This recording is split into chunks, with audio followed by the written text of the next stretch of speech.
Mercury. Oh, Okay. it's in the microwave. Is it in the microwave? What? Yeah, Mercury's in the microwave. I think. What? Oh, it is, yeah. But Which yeah, is retrograde. yeah, Which I just learned is actually an optical illusion. yes. Because It just that's the whole, it just rotates faster around the sun than Earth does, so periodically every couple of months it looks like it's going backwards. Oh. That's yeah, what Mercury in retrograde means. But it yeah. also accounts for a lot of miscommunication and technological issues because it fucks with systems. Anyway, there was a whole conversation about this on set yesterday. Not yesterday, Friday. And we're Well, live. that is a fantastic introduction for that explanation of what Mercury and retrograde means. Welcome, everybody. Better than our previous conversation. Yeah, To be honest, much better. Way better. Way better. Thank you, Mercury, for messing things up so that way we have this a current setup. Much better. So I didn't have to go get a Bible out of my butt. oh, God.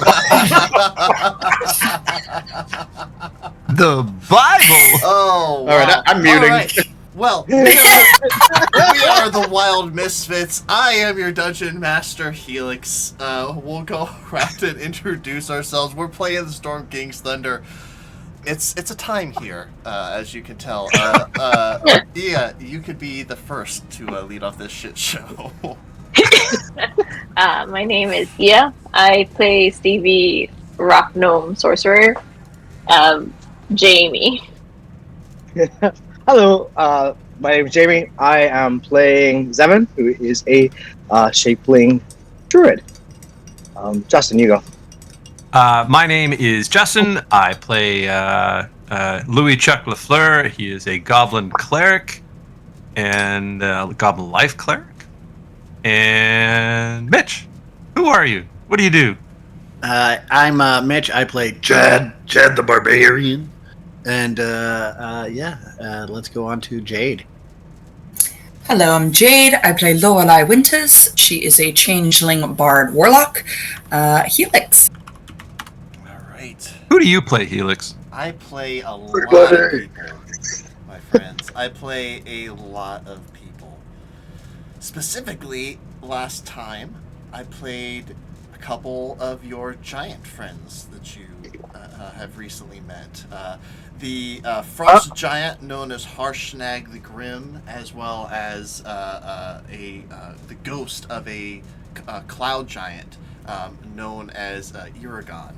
As you guys had entered into the Eye of the Allfather, a ancient giant temple that your friend Harshnag had guided you to after you revealed your mission to reestablish the ordning and bring this giant threat that has befallen the land of Faerun to a close.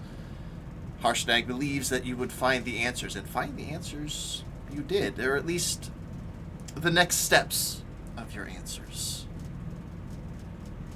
As you found the Oracle of the Allfather, a place where someone could ask up to 6 questions a day of this Oracle and get a direct response, as if speaking to the Allfather himself.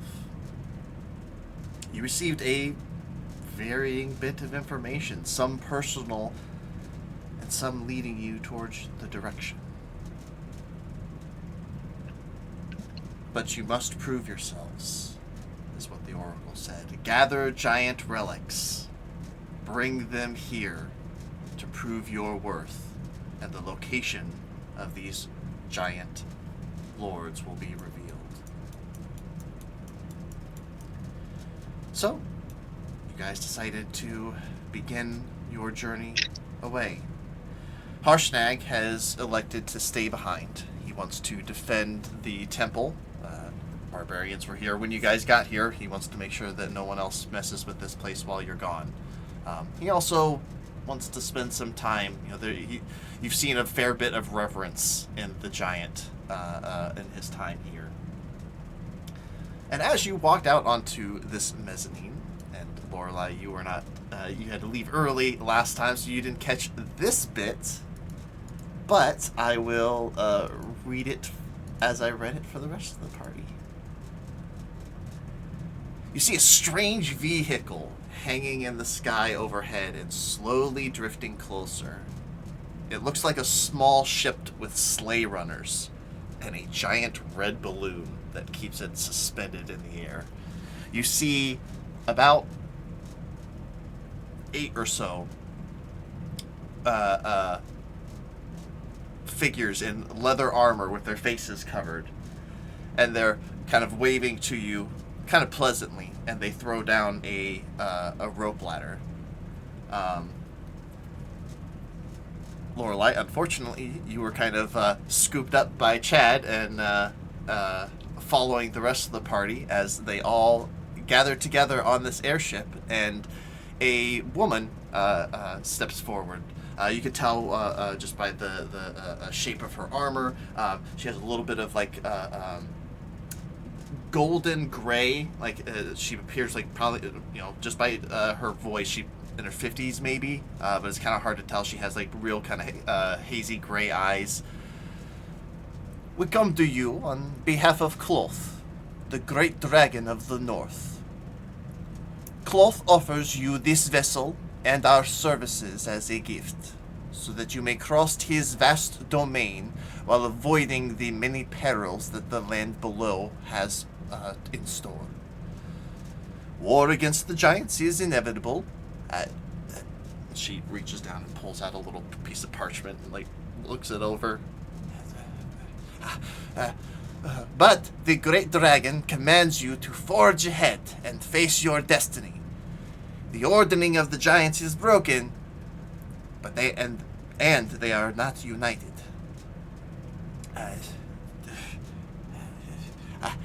Slay their leaders, and you may yet prevail. If you succeed in quelling the giant threat, Cloth bids you come to his hidden veil so that he may reward you for your bravery. I am, and she rolls up the parchment and kind of puts it into her belt. I am Delphine. I am the captain of this vessel. Good to meet you.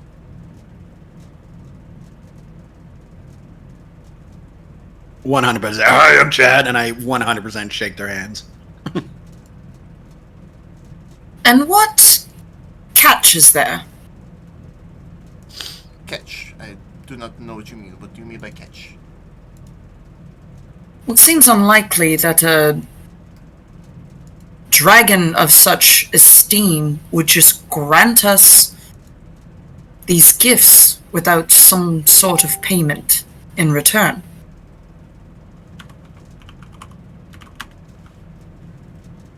The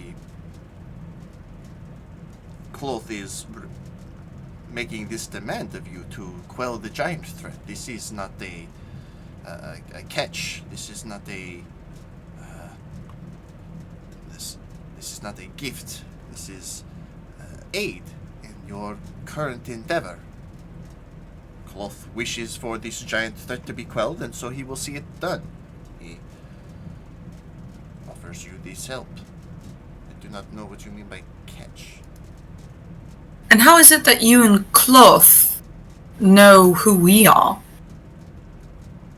Cloth knows a great deal. He has been watching.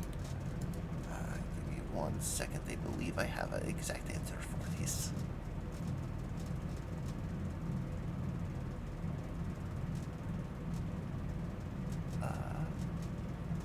Yes, Cloth is aware of you. He has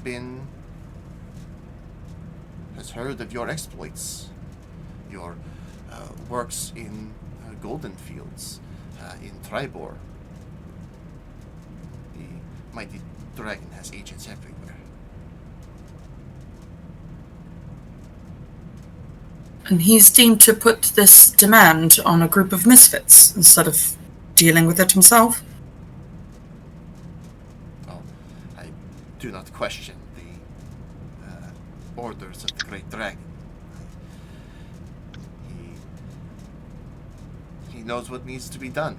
I'm sure he is working on other things. I would not be surprised. Is this the first time that Cloth has helped us? As far as I am aware, but it is very likely that the great dragon may have stepped in ways that you may not know. I cannot say. He is very powerful. All of the others around, yes, very powerful. Yes, very powerful. Insight check. Yeah, go ahead, insight check. I would also like to do an insight check. I am skeptical about this. Yeah, sure, absolutely. 16. Higher. Insight is 22. 18. Oh, Okay. yeah. So 16, 18, 22. Okay. Chuck, you see, strangely enough, a lot of similar things that you have seen in the church. Not specifically your cloister, not Golden Fields. There weren't any, like, zealots at Golden Fields, but, like, you have certainly heard tale from the abbot and things like that of people who have taken things too far, right? Who believe wholeheartedly in something. You kind of see that in these people. Like they like this is a religion to them almost. Stevie, you see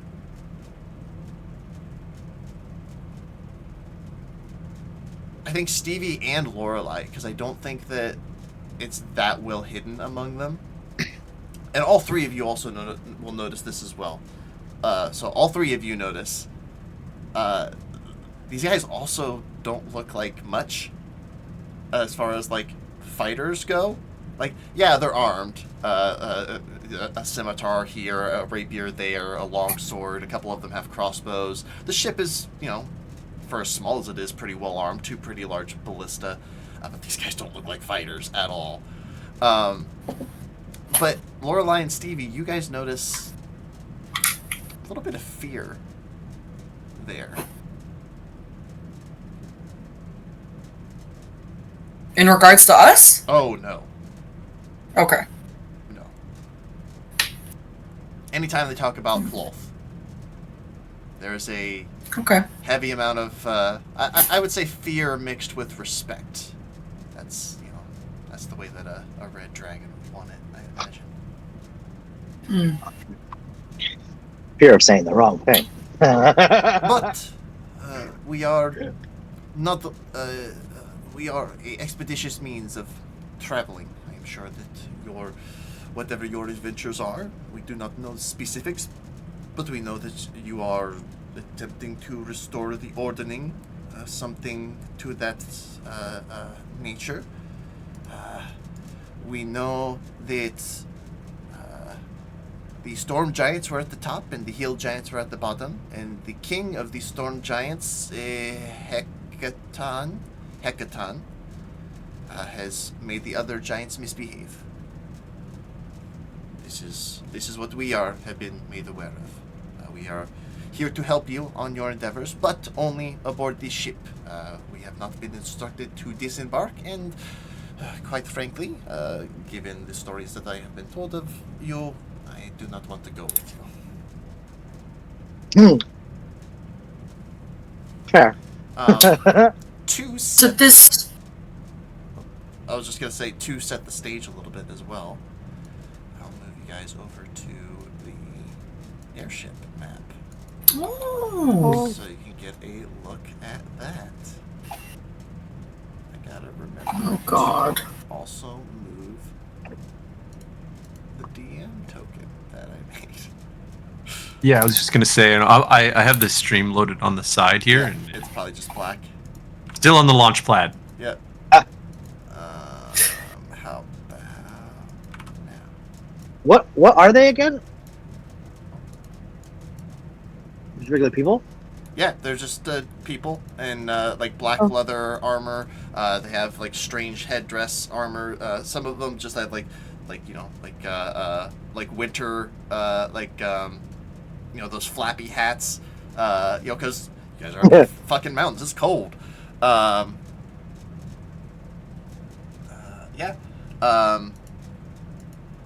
So what you see is this relatively small kind of gondola almost of a boat, about 20 feet across, about 60 or so feet long. You see 2 very large ballista, one at the front, one at the back. You see there appear to be large tethers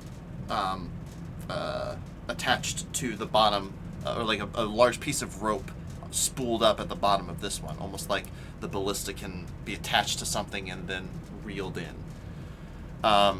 The very large red balloon you can see. Oh yeah, the stream. Why is the stream not on the right thing?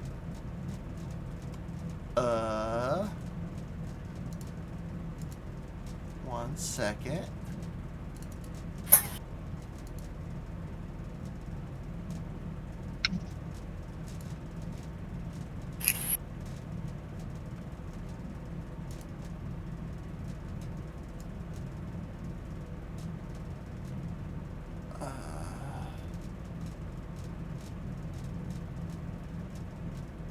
Come on.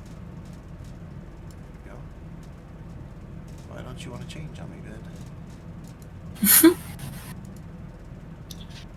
While we vamp, speaking of ADD, I couldn't help but wonder what the name of those hats really were, so I Googled it. Oh, thank you. They're called trapper hats, bomber hats, or toques.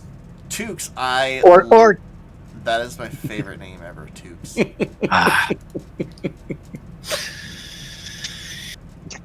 Just, yeah.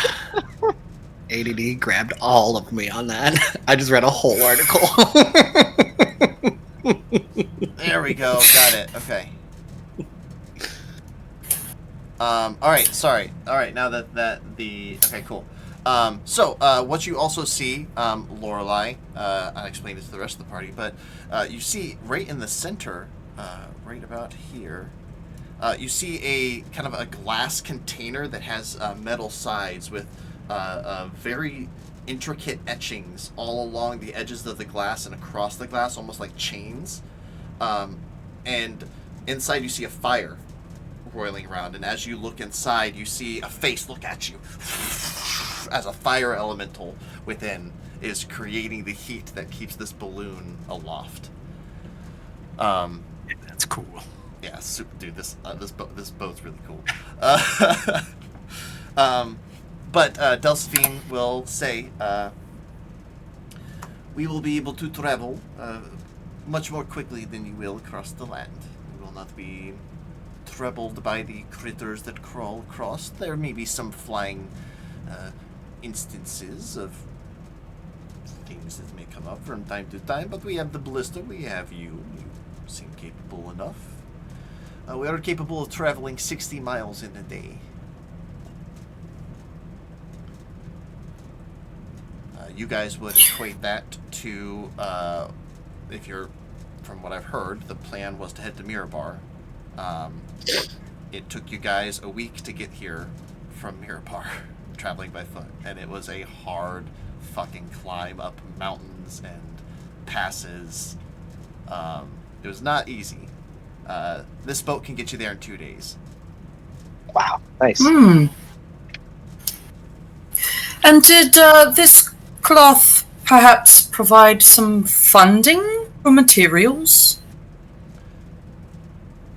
For the ship, we have a small allowance, yes. We have been promised payment as well, if the mission is successful. If the mission is not successful, let's just say it is in our best interest that you succeed as well.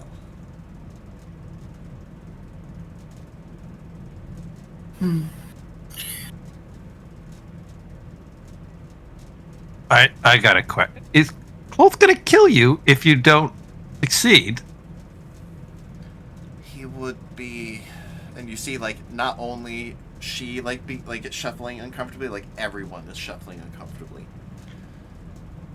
He would be most displeased. He is This is a mission of great importance. It has been made very clear. Wasn't really an answer. It was, darling, it was. So are we gonna be flying off to Mirabar? Is that what the game plan is? Yes, sorry, I was kind of stuck in my own head for the last little while there. Why was it we're going to Midbar? Oh, because we're got to get to the portal. Teleport circle, so we can. And then we take the portal to. Seven, help me with this. I never got the name. Water right. depth. Water deep. Waterdeep. And Waterdeep to Daggerford. Daggerford. That's the bit I'm... Hesitant is too small a word. Adamant against? Why? Daggerford. Oh, well, we decided to. We asked a few questions, and we all took a vote. And I'm sorry, the dictatorship wins. Yeah. I'll kind of look at Seven. You know what waits in Daggerford, and still this seems the best path. Honestly, we'll both be better for the team if we have less of this shit on our minds, kind of thing. Allows us to deal with any missing questions. Or add actually another makes me boatload want of to go there more. Of course it does, darling. Also, if I We like remember to right, face our fears. We got this. if I remember right, we have an award of some sort to We a do. mission. So it's a little bit of two birds, one stone, don't you think? Or like, what's the worst that can happen with us? So many things. Hey, that's all right. They want to go to the grandfather tree. That's I think that's worse. Lovely.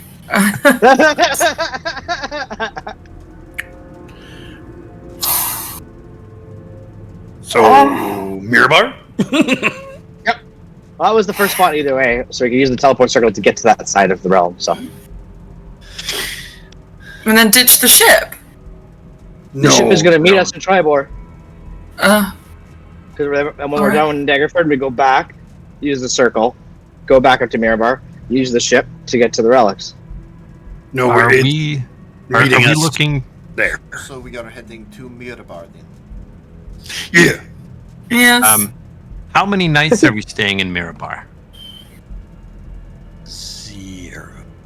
We can spend the rest of our days there. That sounds lovely. I'm gonna say like an hour, maybe 2. That's.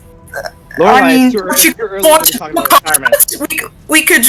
we could have another concert. Maybe a couple. We could finally do that 2-night festivities. Maybe even go crazy and make it to 7 a fortnight. No. We're not going to Silvery Moon.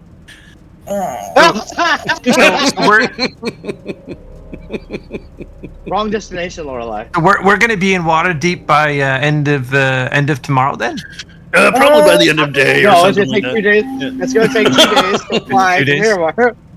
2 days to fly to Mirabar. Whatever we do in Everyone go Mirabar, pee? then Yeah, I thought this was a democracy. Can't we just go not there? To hell with democracy. We wanted to vote. We decided on dictatorships.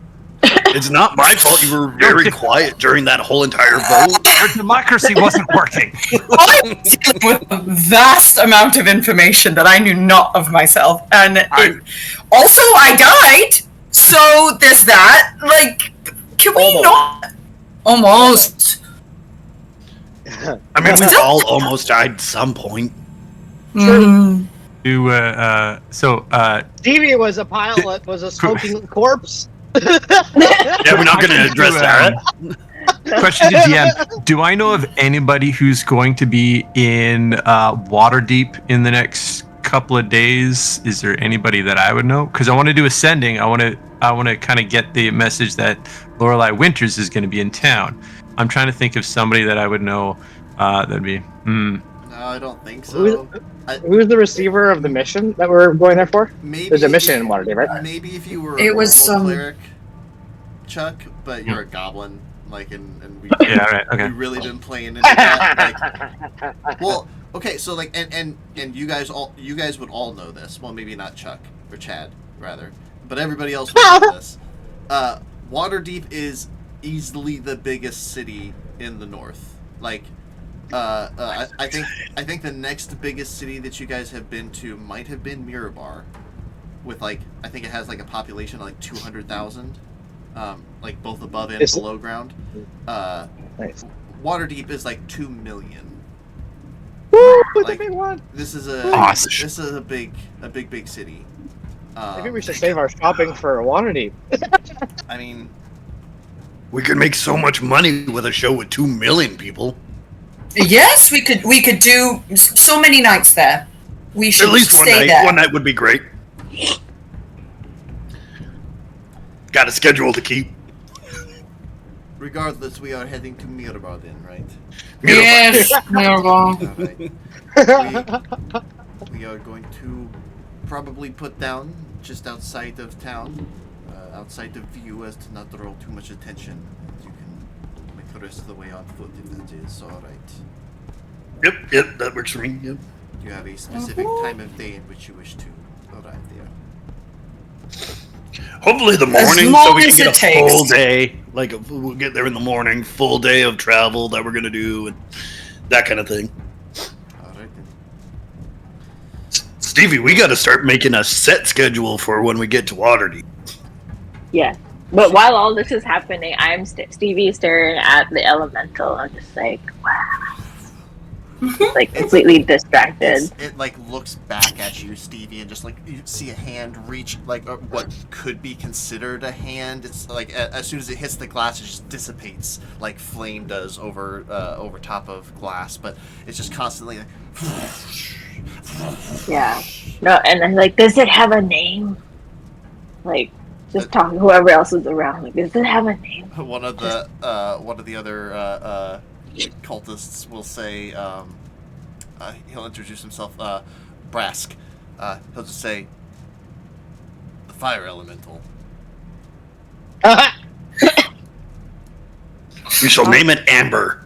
And I was like, Oh, yeah, that's cute. Then Just yeah. don't try to let it out, whatever you do. No. Why?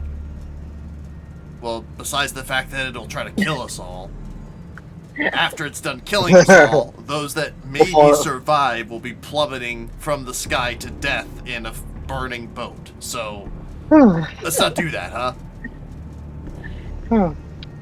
could be fun. Okay, Wow, you gotta go, Lorelai like, really take a doesn't nap wanna or go. something. You are He, like- in a weird mood. He reaches down and grabs a whole bunch of rope, And just that's coming from Chad. cloth preserve us. He is going to take you guys. I'll take you guys individually down below deck, just so your tokens can see what's going on down there. But there are hammocks and things, so it is very, very cramped down here, as you can see. But they work on a shift of 4 people at a time. So morning shift, night shift. You guys will have to kind of make a do and do the same. Some of you are going to have to sleep outside at times. I volunteer as tribute. Sure, that's fine. Mhm. But yeah, they begin making their way. As you guys make your way down this first set of stairs, you also notice something interesting.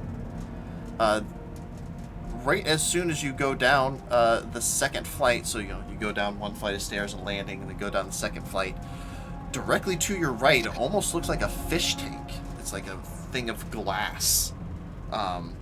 Very similar to the glass above that contains the fire elemental with many etchings along the glass, but you see a, not ghostly, is it the right word, a almost seeming to be made of air, feminine figure, just like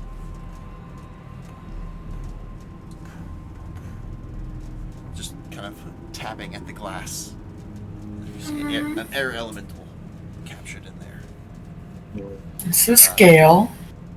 I will not. I will not. Yes. Yes. Oh my god, that was so good. Amber and Gale.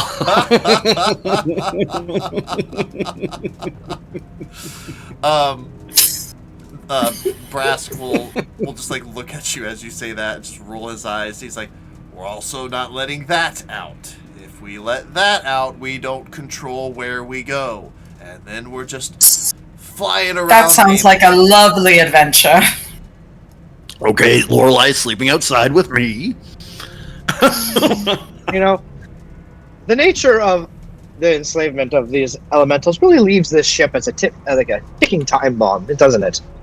Would it have been better to find another way Mhm. How are these things? Are you doubting the power of the enchantments that Master Cloth has on these things? I wouldn't. We're doubting the morality of it. I'm not. This is cool. They're elementals. They're meant to serve. Serve they do. Mm.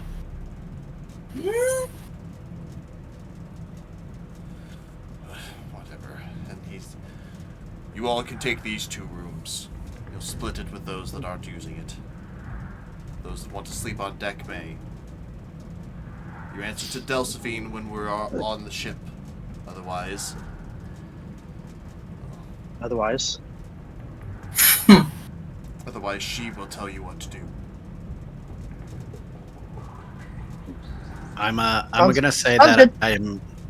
I immediately stopped paying attention to everything he said, and I've already gone back up to try to be like, what can I do to help?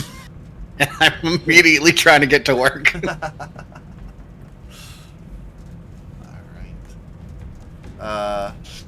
If you guys wish, you can spend some time learning specific jobs to try to maybe earn a spot. Not earn a spot, but be able to fill a spot here on the boat. Chad, perfect spot for you, bosun, a guy who moves around the big piles of wood and fixes the boat.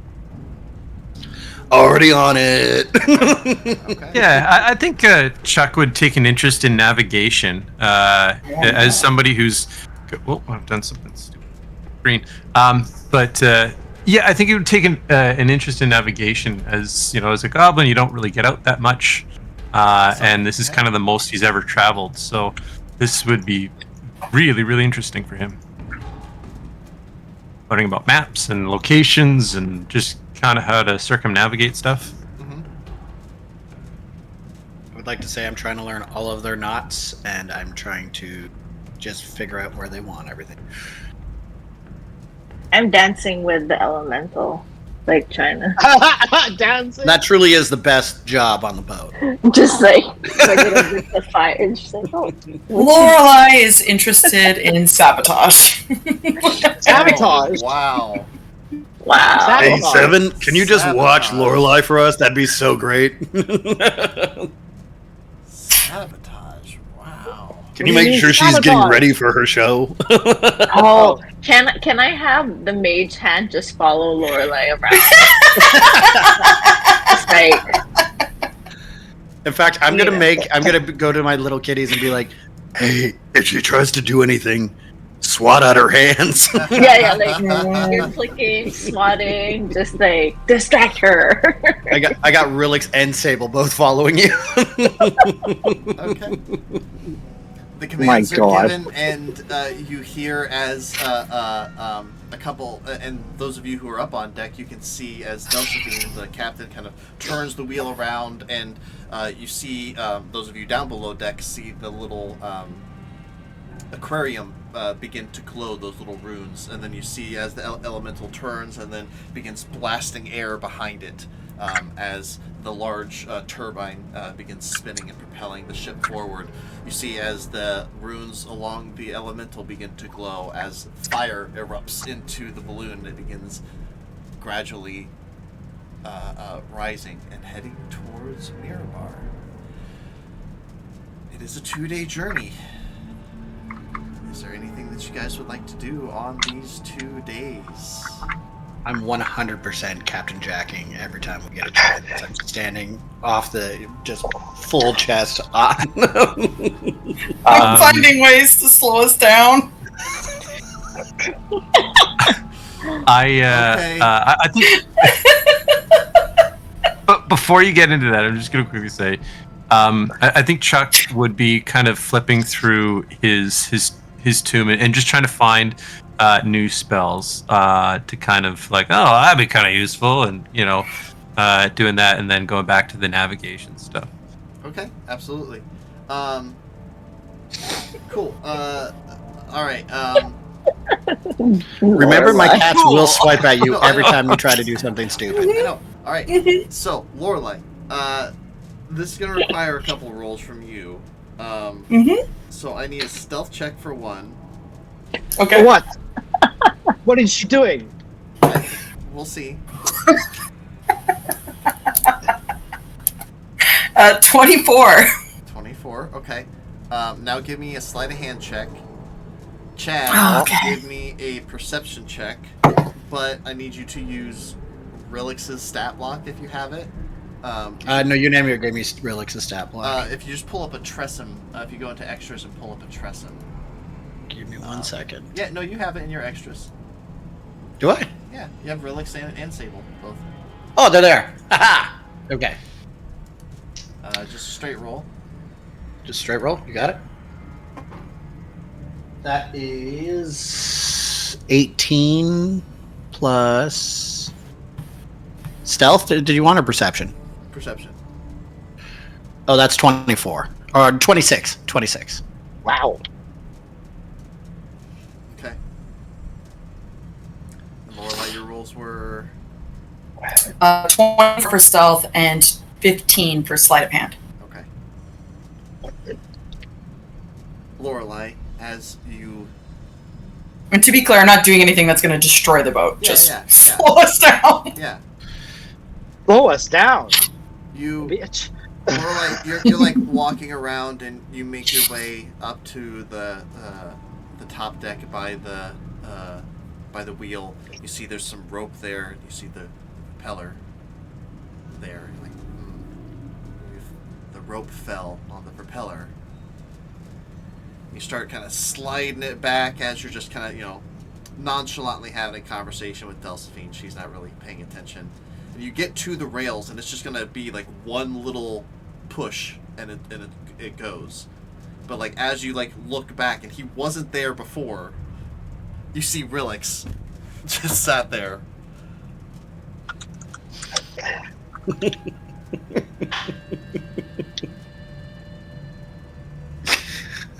His little wings just kind of shift. Yawn and a gust of wind blows, of course. Are you guessing I'm learning navigation. I'm learning navigation. Am I seeing this? You're not learning navigation up top. You're learning navigation down below. With the Son of a map and bitch. stuff. Yeah, I'm sorry. So what was your? Are you gust of wind Oh. the rope, or what are you gusting? Yeah. Or just like No, general gust of wind's direction? too big for that. Yeah, gust of wind's too big for that. Are you gusting the wind, or are you gusting Relix? No. I'm not gonna kill the cat. Kill the cat. I said I'm not!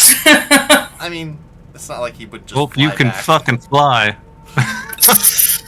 Yeah, but he's not very. Like, gust of wind is a heavy strength that he would not make. You would hurt Relix. You're so mean. I said I would not. But yeah, Relix. You're a yeah, monster. He's just staring at you. Wow.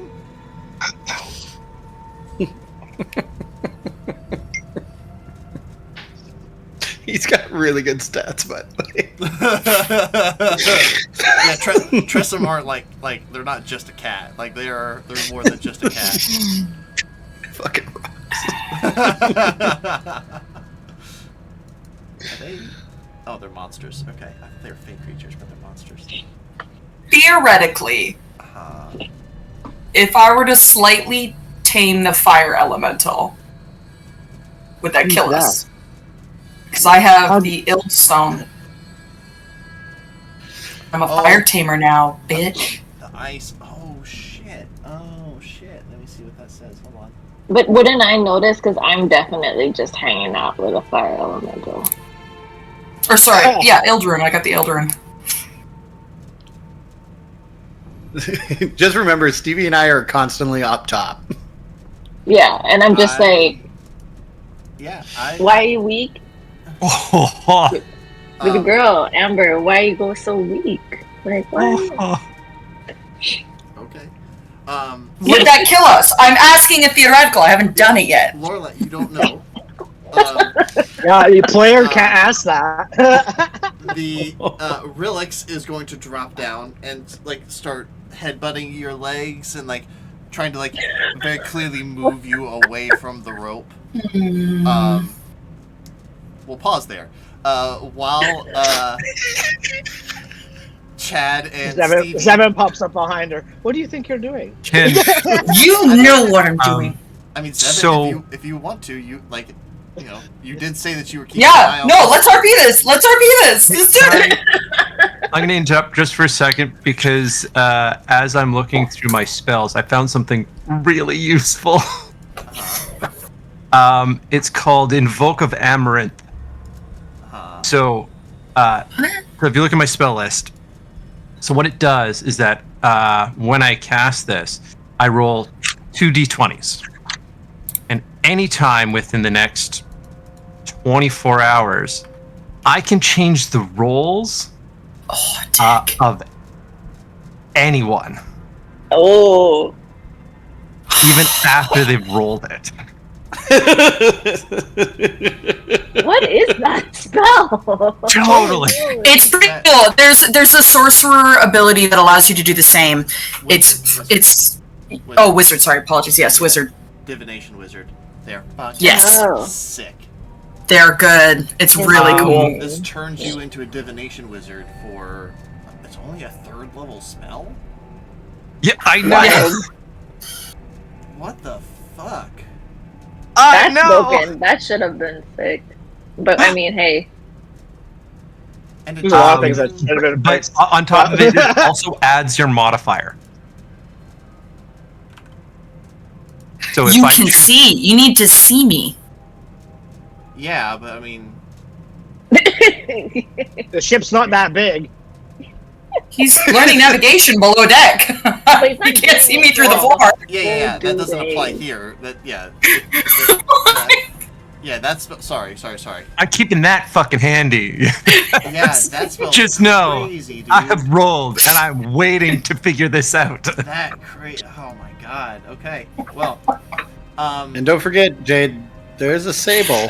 I know. yeah. So, Zevin, you pop up as you see. I guess Sable, not Relix.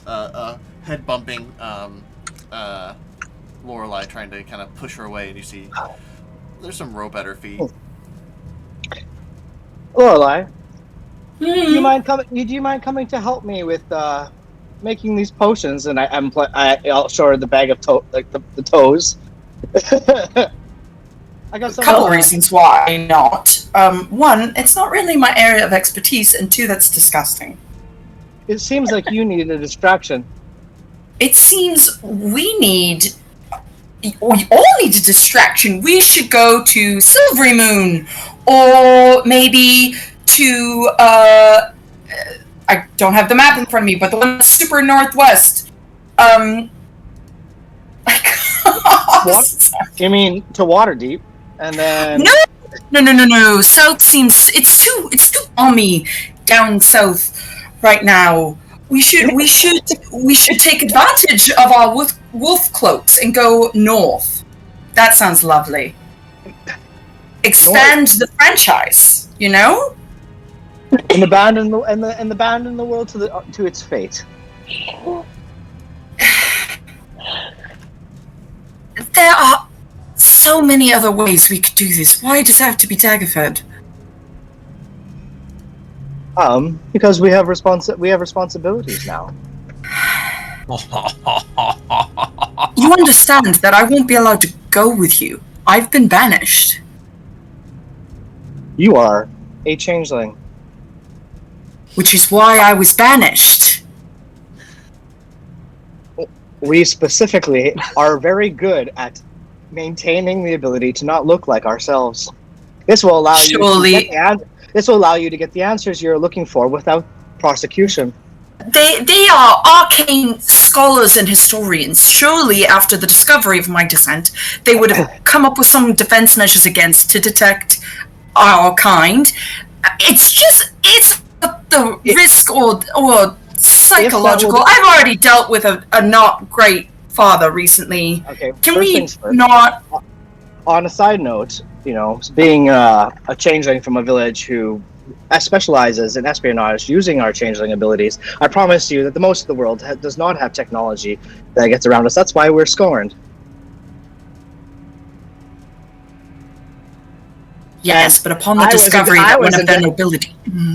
And I was in Dagger for just as long as you, and I can promise you, they do not. Make a history check, 7. Oh yeah. Okay.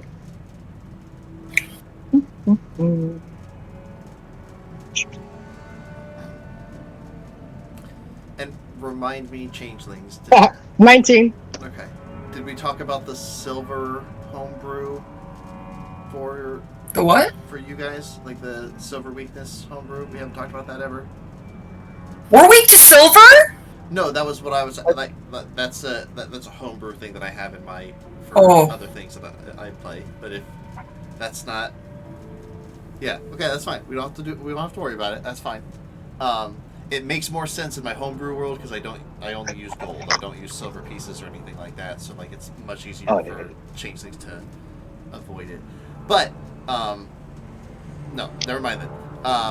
But what you do know, Zevin, with your 19, is it is pretty easy for you guys to remain undetected because it is a physical change, not a magical one. Any like magical clothes, Moonlight. any magic, moonlight will reveal you. However, Zevin, in your, I guess we can say, adventures, you have come across a certain sect of monks that seem to be able to sense your true nature, though through what means you don't really understand because you're not a monk. But that is the thing that I like. That there's a certain sect of monks that use blind sight. They can sense living things up to 60 Oh feet. yeah. And so, like, I allow those guys to be able to differentiate, like, that's what an elf's key looks like. That's what a dwarf's key looks like. Yeah. And so, That's cool. yeah, I had a really cool reveal in one of my games where the player who was a changeling for like 6 months in game before he was revealed, but the monk knew the whole time, just never said anything. Spicy. Anyway. I just... I know you know what happened there.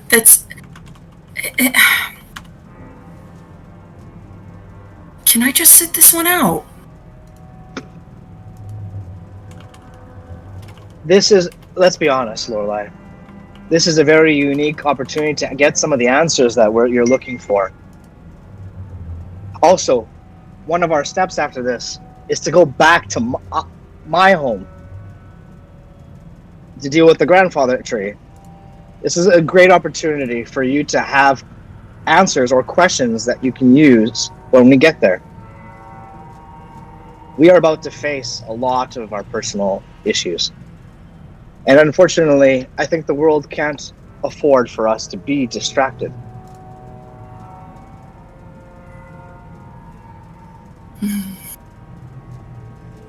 It's just a lot in a short Also, time. I know it might feel like a lot, but we should be grateful. Most people go through these strifes in life and they never get the answers, and they live their life yearning and wanting that information. We have a very unique opportunity here, and you've had very specific questions answered to you by the Allfather that give you a more direct route as well. I think there's no better time than to go there while the information is fresh in your mind. There's just a lot of anger and resentment and fear. And then, of course, the abandonment of my little brother. I don't know what they told him. I don't know how he feels. I don't know if I can handle his innocence hating me too.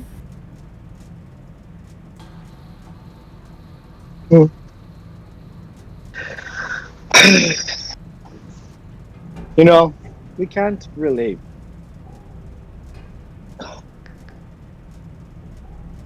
I come from a background, where the phrase ignorance is bliss. that is a mentality that has the ability to take down kingdoms, the ability to change history in not great ways, because they chose to maintain that blindness to that. And if, for example, what the Allfather said is true, and your creation and your background is a bit more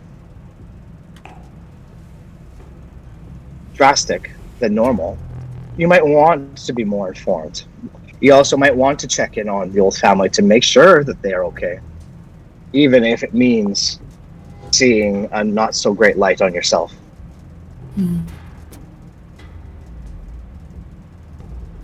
Fine.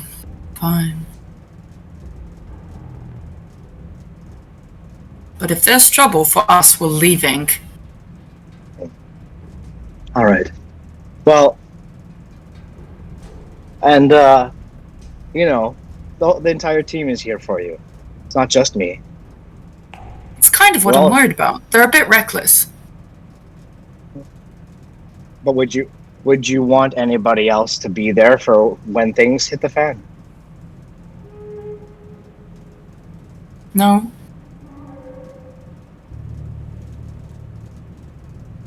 Also, Fine. what were you doing with that rope? I don't know what you're talking about. It was just it looked like a perfectly comfy place for Relix, and he seemed to enjoy it. Wow. And Relix shows affection only when he needs to. He like looks up at you, so Zed. maybe He looks over to Lorelei. we have a bond. With at least part deity, apparently. Wow. Now, want to go play with some toes? Hey, roll the bag. No, I still don't want to play with the toes. Rillick starts. His eyes get real big. He starts. I'm gonna go work on some songs. I'll be over there. Speaking of songs, you hear me going, "We're on our way to Mirror City." Also, if I look at her, if our direction changes or we start falling out of the sky, I will blame you every single time. You can't prove that. I don't care. Lorelai, are you going downstairs to play? No, I'm gonna be going up to the bow and staring at the clouds.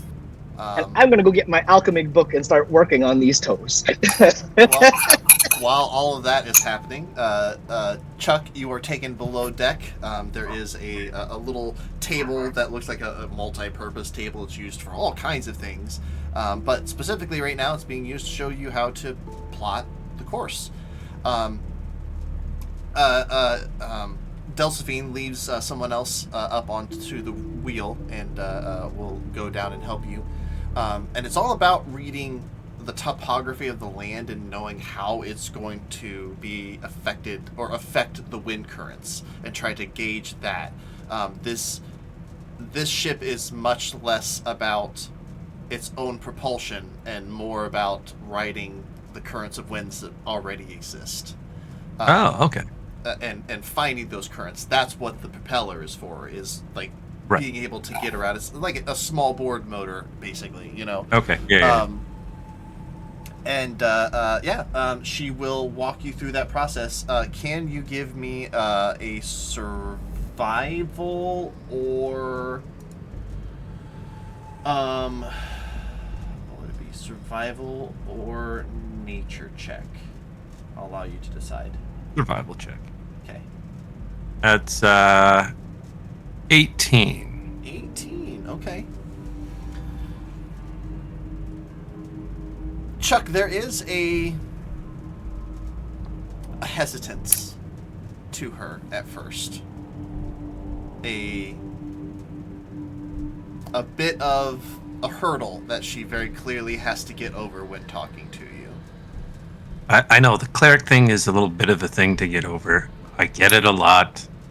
I understand. Yes, that is the problem here. Yeah, I know. For some reason, people get really scared of the cleric thing. You are And remarkably good at this, reading maps, and you are probably the most intelligent goblin that I have ever met. oh, really? You know how to read. You can clearly write. You... Yeah, I was taught most of everything I know back where I came from in Golden Fields, and I just kind of took to it. You know, when it's hard to read your God's Bible if you can't fucking read. But when your god can speak directly to you, perhaps you do not Oh, need a no. Bible. Don't even get me started on my God directly talk. Dantea particularly does a very good job of eluding words.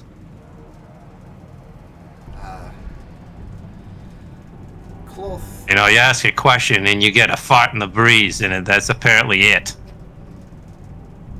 Well, with cloth, you have to worry about getting a gout of flame in response if you say the wrong thing. So, I prefer my fart in the breeze then. I think I might prefer the fart in that case.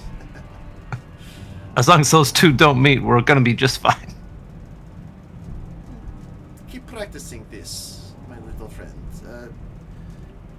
Here, we have our course charted already to Mirabar.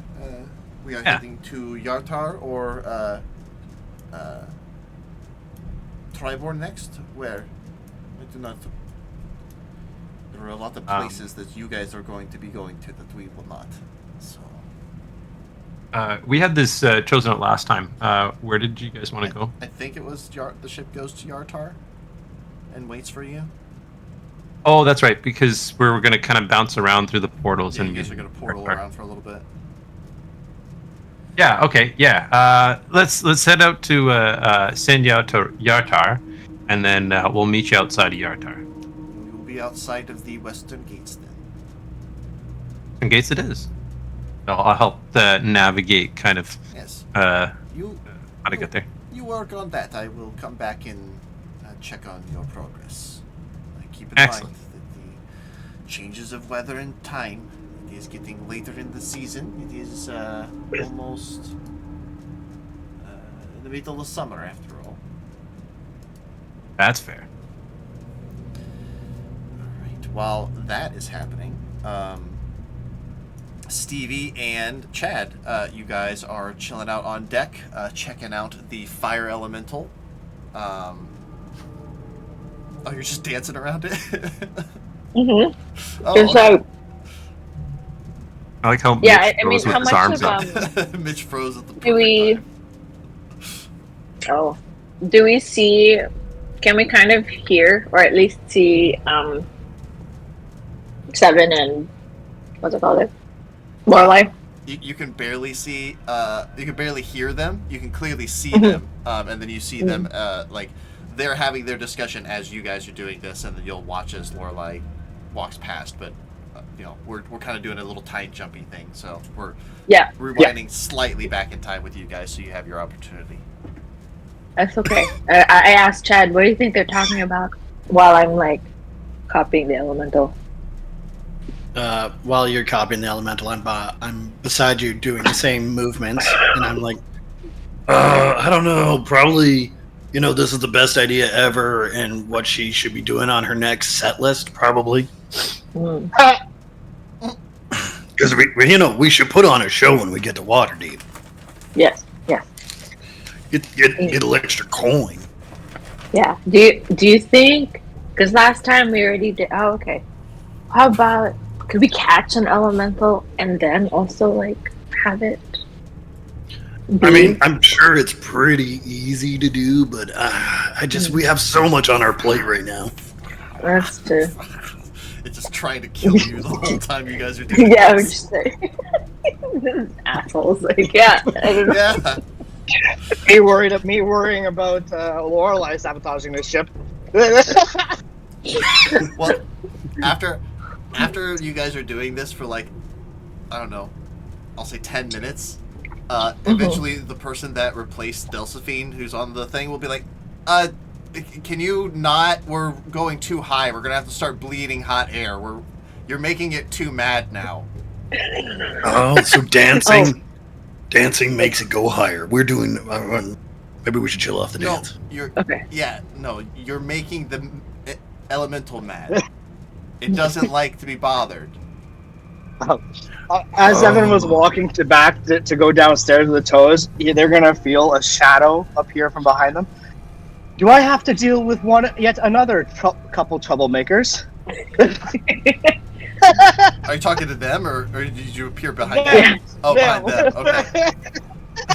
Like you can see a shadow. Jesus! Oh. He's got. Sorry, my bad. He doesn't live here. Glasses for some reason. Zevin doesn't even wear glasses. He just appeared. Oh, really? Jesus. Like, oh. And then what were you guys talking about? We were getting our minds straight about the very difficult journey that Lorelei has ahead of her. Yeah, she's got a huge set list. Were you guys talking about that? You guys just start hearing a very sad violin song from the battle. That's how that's going. I'm just gonna turn and be like, "Keep up the good work. Practice is great." There's not going to be a dry eye in the house. Wow. Oh, whatever you're writing, it's great. Yeah, the next show is a ballad. All right. Come on. Then right. I will go and start doing some deckhand stuff. Okay. Just, making sure things are tightened, or I'll be like, "Oh, this rope is slightly loose. Let me just get that all up." Awesome. Give me a athletics check then, please, Chad. Athletics, you say? Athletics. All right, that's 24. 24. Okay. Chad, it becomes a little bit more obvious the difference in scale between these individuals and your party. If any of them are casters, they're really not showing it. If any of them are quick on their feet, they're not showing it. If anybody's particularly strong, they're not showing it. The current bosun struggles to needs help to carry, a couple of the boards. You pick up 4 of them and just hoist them up onto your shoulder. Like, all right, where do these need to go? And Where are these going, boys? Luckily, it's a pretty light day. Mostly just moving things around, tying knots, securing things like that. But you're at least learning the ropes, so to speak. I mean, literally, actually, the different knots and things. You are on your way towards learning the ways of the bosun, as Chuck is the ways of the quartermaster. Every time I pass Lorelei, I'm like, "This is great! I'm just gonna go ahead and sweat on."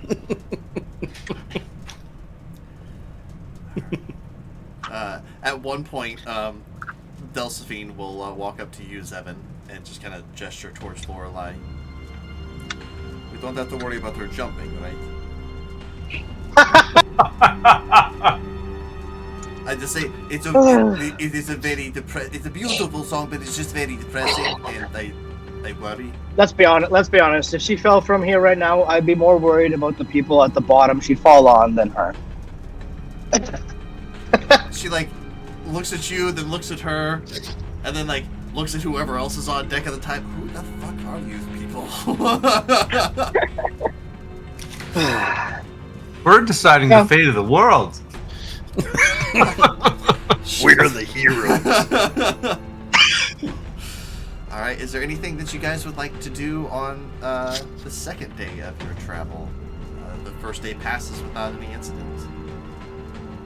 I'm just gonna be working on on those toes.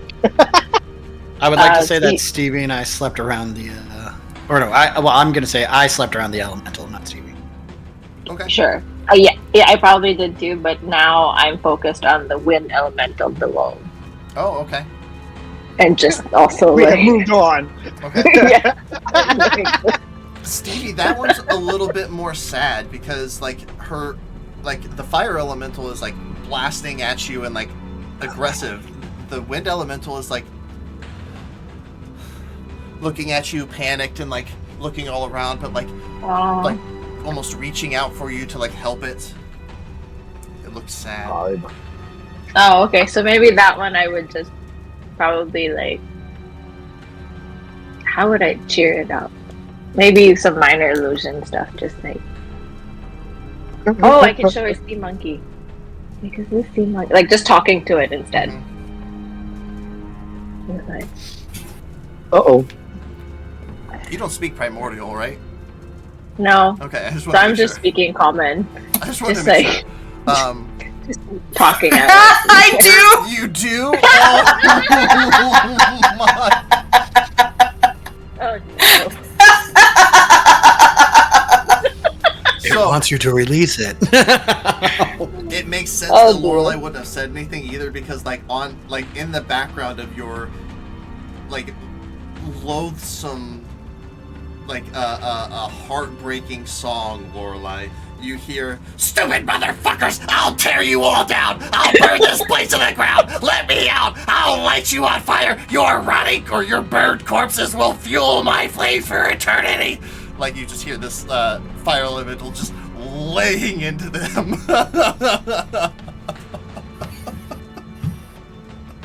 And Man, it's so pretty. They're Yeah. danced.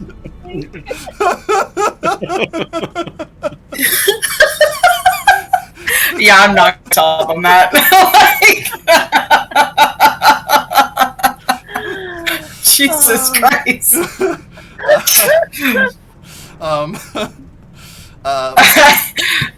But yeah, Stevie, as you're showing Sea Monkey to the elemental, the air elemental, it just looks even more sad. It just like reaches out for help and just like trying to bang against the glass, but it can't because it's not anything. It's just air. No. Boo. Today I'm definitely more focused on like baking. I'm going down to the kitchen and cooking things. Sure. Okay. The kitchen is in the same place that Chuck is in, making the Great. mess. I was gonna say she's going through the stages of grief. It is not. It is not much of a kitchen, Lorelai. But go ahead and give me a survival check to see what you can prepare in this space. We'll say this is breakfast. It's a on the next day. dirty 20. Oh, very nice. Oh, As everybody wakes up, Lorelai has probably already been awake and is preparing the meals for you all. And as you begin eating it, it's surprising. Who knew that, like, road rations could taste this good? Like Lorelai found some honey and a little bit of cinnamon, really spiced it up. Yeah, it's pretty good stuff. If music doesn't work for you, this is really good. You could start your own bakery. There's a lot of lives I could have led.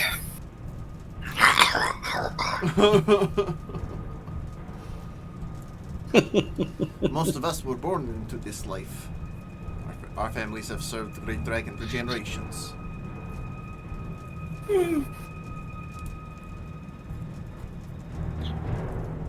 That's nice. The Can I go over to Lorelai and I'm gonna be like, just food, just like her food crumbling off my face. I'm gonna put my hands on her shoulders and be like, "That was fantastic. Now, I gotta let you know." Sorry, I gotta let you know that I know you seem nervous about going.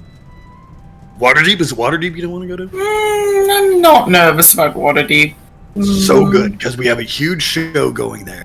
Mm-hmm. Well, Yeah, we're gonna we should start just preparing. stay there. No, You can have so many concerts there. I can make so many set lists for you. It'll I be can't great. wait. We're gonna do a huge world tour after we're done. It's gonna be so sick. Or we could just start it now. Yeah, you know what? Love where your brain is at. But I need you to know something. I will keep you safe, and I will kill anyone that tries to hurt you.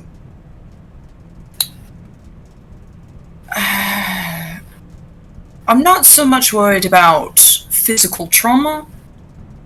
The home we're going to, I was kicked out of just because of my blood.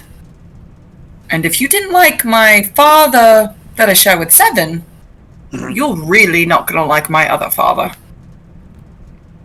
Or mother. Or older sister. Or really the whole community, to be honest. You might like my little brother. Well, there's a Point plus. is, we should just stay in Waterdeep. It's so much bigger. There's so many more room for opportunities. I'm sure there's a very well-established library, and we could find answers there. I like what you're saying.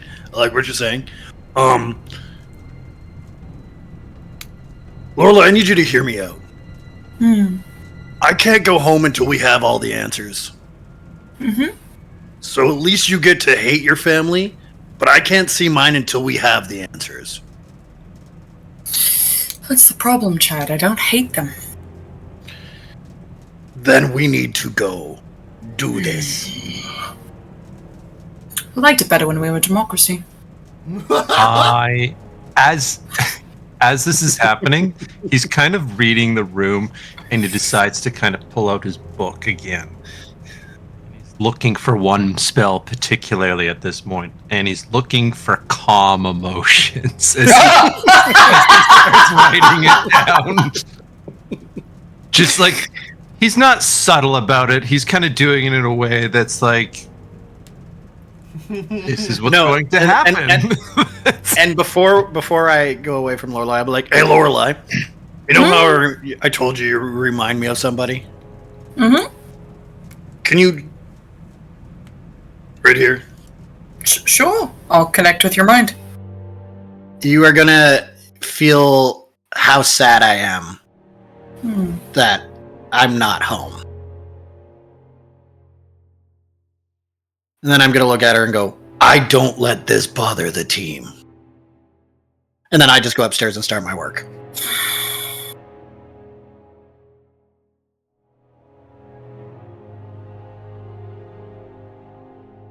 Yeah. Got really quiet in here. And Lorelai, can you pass the biscuits? I pass you a plate of crumbs, because Chad ate them already. Oh.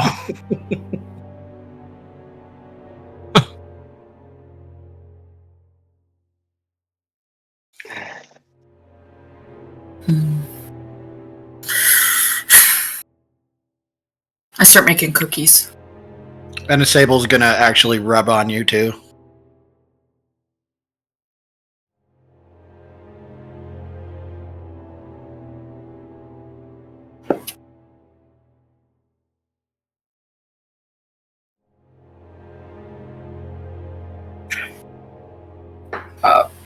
Really quickly. Before I finish, before we land, after I'd say probably the second or third batch of cookies, whichever one turned out the best, I will bring them directly to Stevie at the air elemental. When I was going through something that I didn't really know, but you all did, you gave me treats, and I wanted to do the same, because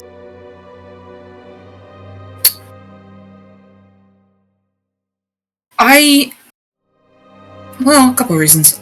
I feel guilty for your death experience, and wanted to make sure you're doing alright. I take a cookie, and I'm like eating it, and I'm like, I'm okay. I don't remember things, and that's weird. And it's like blank. And I try. Sorry? It's been there. Yeah. It's weird. It's like you try to reach and then there's nothing. It's like, oh, tip of your tongue. Can't remember. I mean, At least I know I like you guys. Because then I wouldn't really be here if I didn't. Yeah. Yeah. I know I like animals. I know I like cookies. Yeah. Mm. Do you want me to try and delve deeper? No, I wonder if like I'm supposed to forget. Oh, I don't know. But if I do, I'll let you know. Alright. Well, I know I like you, even when I didn't know. Yeah. Yeah. It's a good group. It's a good group. But too bad the democracy didn't work out. Mm-hmm. Yeah, I'm a bit disheartened about that too. Yeah. Mm. I guess we're gonna go as a dictatorship now and have to listen to everyone. She rolls her eyes so hard. Yeah. Villains are villains are not born. I'm voting to give her inspiration. That was beautiful. Me? Or Stevie? Stevie. That's... During this conversation, what is the air elemental saying? Yeah. Oh god.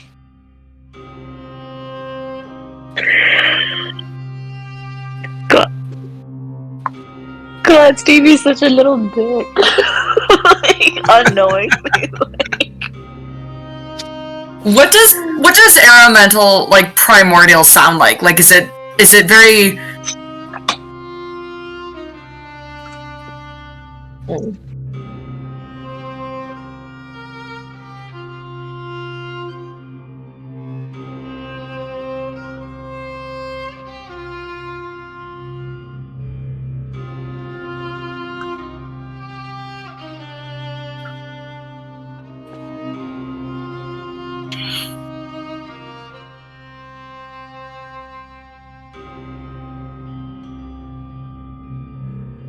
So Stevie would kind of hear me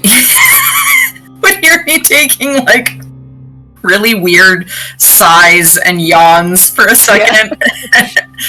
As I say to the air elemental, I have every intent of releasing you, but for now we require your assistance.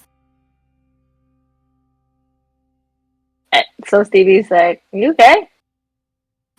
Yeah, just I did not sleep well, with my emotions in my brain, but Chad set me straight a little bit, so everything's great. You should try sleeping with relics. The chat. The chat. Yeah, you should borrow one of the cats. They're really good.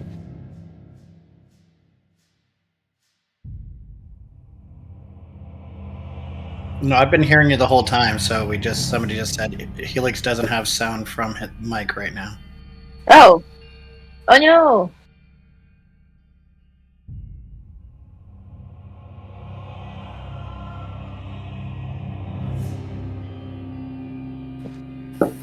I can hear you on the stream.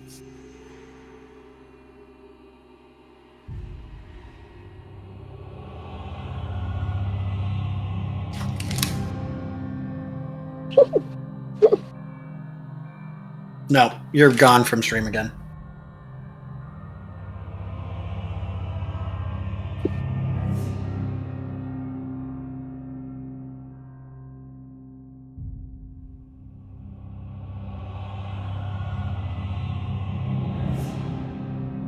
Try turning it off and on again.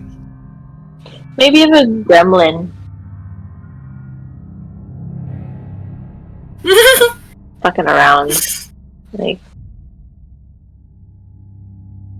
I'm deafening, and when I hear you, I'll let you know. oh, he's putting you on quiet on the Discords.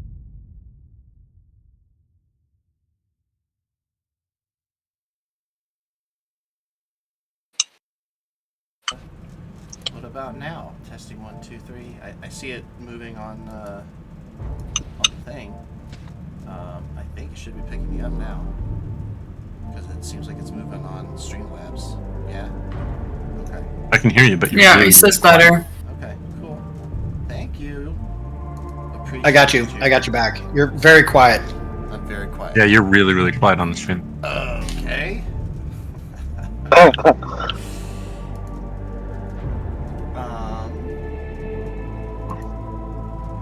Get a really nice mic, they said.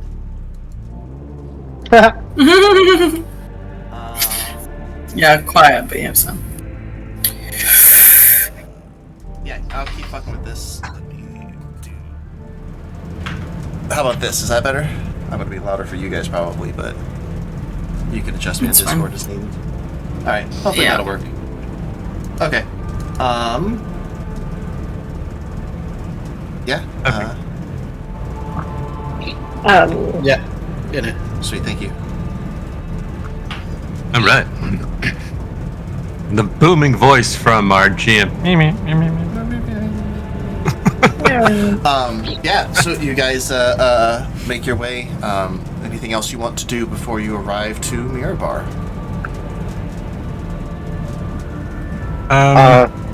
No. Okay. I'll just say, was I successful on the potion thing? Zevin, this is going to require an actual potion, station. But you can get the toes, prepared and, that process started. Okay. So you will, I will... Need a full station? Yeah, you'll need a full station, and it's going to take, a certain amount of time to actually brew the potions.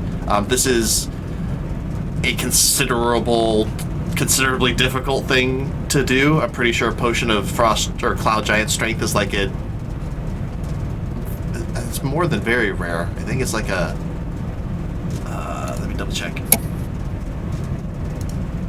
I think it's very rare because I don't think there's a legendary. No, I don't think so. But yeah, it's very rare. So finding an alchemist to help you as well just depends on how long the process will take. But it will be, you have the most expensive ingredient for sure. So that's gonna help out a bunch. But yeah, it's not something that you can just sit down and make, unfortunately. Okay. I'll double check. Okay. Yeah.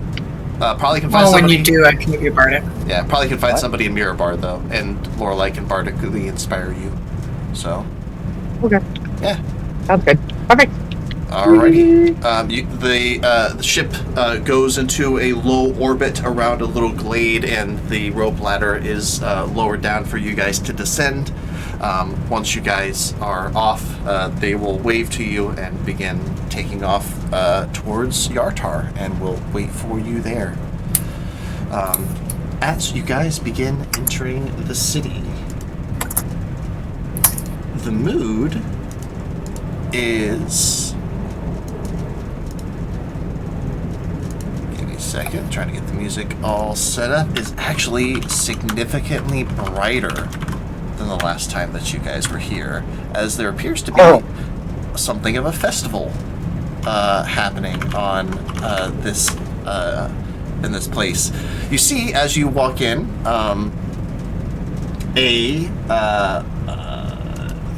my music changed as well. In the marketplace, you see a number of individuals kind of gathered around. Some of the shops kind of have their front sections opened up with all of their goods kind of positioned out.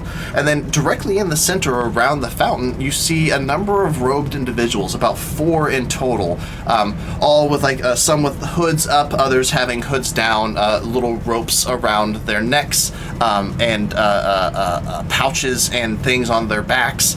One of them is passing out little sweet treats to people as they go by, and he's just kind of waving and saying something to them. Another one is going around and holding a bag that doesn't look incredibly large, like a normal kind of traveling sack, but you see some people kind of walk up and he gestures for them to reach in, and you see some people reach in and they go elbow deep, farther than they should be able to in this bag, and then they pull out, and you see that they're pulling out a book. And one person looks at it and is like, oh yeah, and the person with the bag, like, oh, yeah, that's a good one. They go off running. And you see little kids run up, and they seem to be doing the same. With the general, like, I'm just gonna go with like the party's highest passive insight for the kind of crowd around. You notice that there is a mixture of what's the word, of opinion on what's going on here in the center around the crowd. Some people are mildly annoyed. Most people are just ignoring them, and then, you know, a handful here or there, mostly people with kids, are coming up to these individuals and interacting with them. But they seem to be the main focus of this little festival. There's little banners and things kind of strung up around them. Yeah.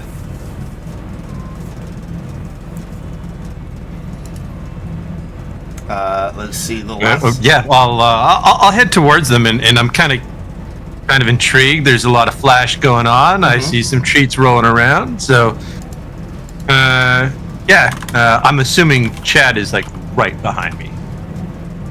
You'd be trying to get and if he's trying to get ahead of me, I will trip him. Sure. I'm trying to get ahead of you. Okay, I go to trip him. What do I have to roll? Give me, this will be contested rolls, athletics, and then a trip attack. We'll just call it another athletics from you, Chuck. Okay, so that's 24. Okay, you rolled a 2 now. I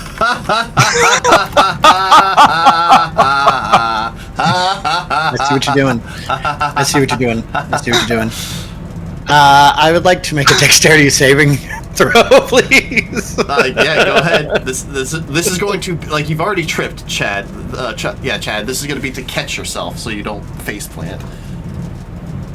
That would be a 15. A 15. Okay, you managed to just catch yourself just inches away from busting your nose on the thing as you watch us chuck the skids on by. This ability is already playing off exactly how I want to use it. As you rush up to the individuals, you see two that seem to be doing the main, like, the other two are older and seem to be just seated down and kind of doing like the back end work while the other two younger ones are talking with people. Both are humans, but the one has the treats, the other one has the bag. What is in that bag? How does that work? And then, can I flick his ear because I saw what he did to Chad? Oh, okay. It's my friend. Wait, I just flick your ear. And that's it. I mean, carry on. Okay. It's just like that's fair. Denier's blessing to you, but apologies, my brother in the cloth. Not used to seeing a goblin. Another cleric. Right. Yes. Denier's blessing to you, and I assume Shantae's blessing. Shantae's blessing to you. Thank you. Welcome. Say, I think you look familiar, actually. Are you one of the Lorelei's wild misfits? We are all the wild misfits. Right.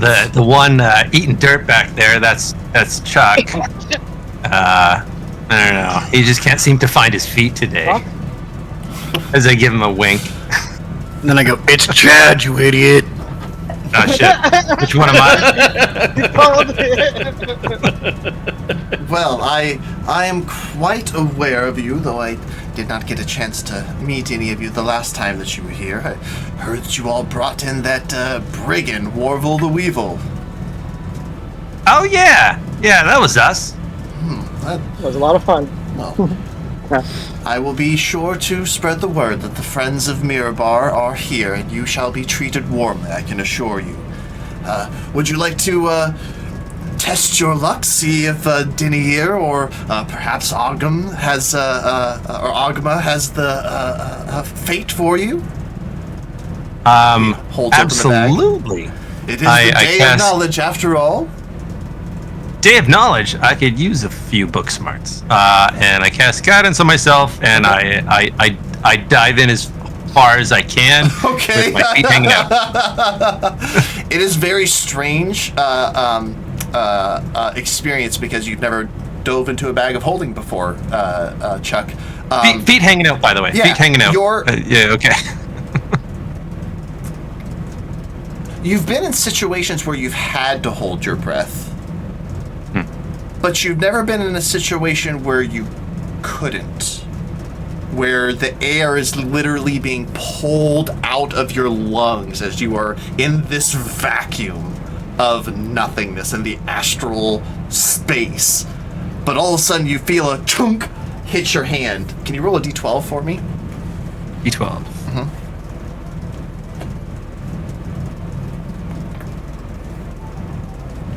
That's a 12. 12, awesome. As you can't help it anymore, you fall backwards. This is such a perfect book for you. You come and you fall down, and you're holding this small little book in your hand. It looks just beat to shit. Like whoever put it through the press to turn it into a book, like the press had to have been made by hand. Like this, it is uneven. The pages don't all match, and some of them are torn out. But you have a book that is titled Kobold's Engineering for Aspiring Tinkerers. I love it. And I hold the book and I say, just thank wait. you. The author is Meepo Jr. Jr.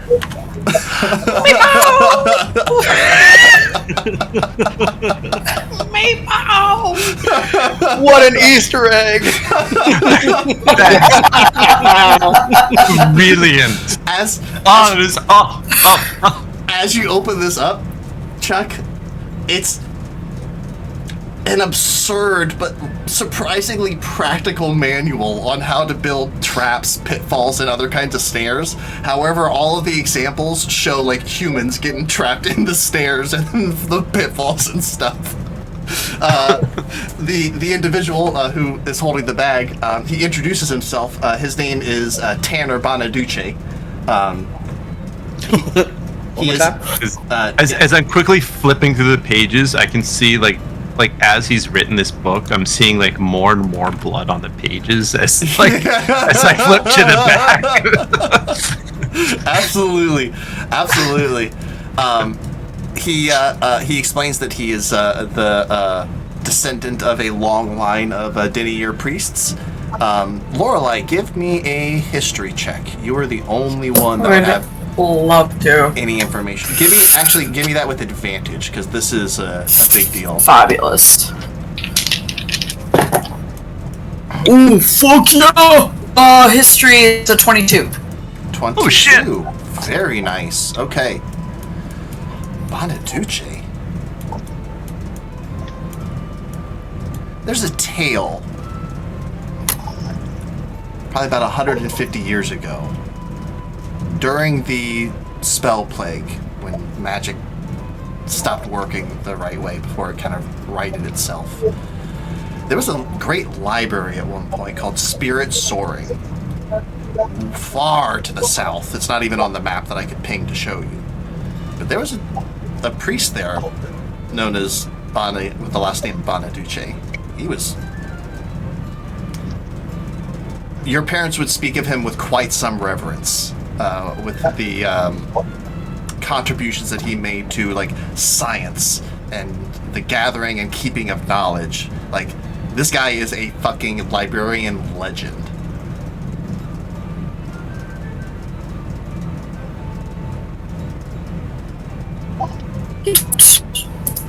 Happened to be just with the priest, Bonaduce. Wait, did he even tell us his name? Yeah, he did, because I heard it. Right. Yeah. You're roboting really bad as well. I don't know. Do you wanna leave and come back real quick? Sure. Okay. Yeah, just see if that clears it up.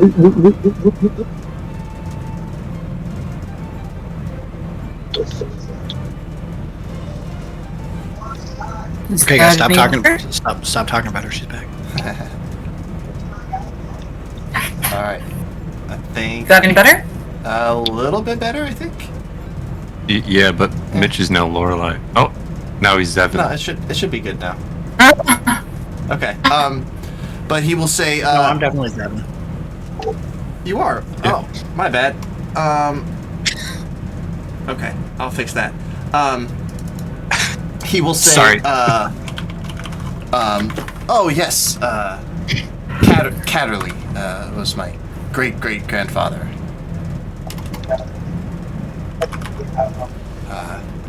Unfortunately, Spirit Soaring still lies in ruin, but maybe one day we'll get the old girl back up in to her former glory. But as of now, Denier hasn't deemed it so.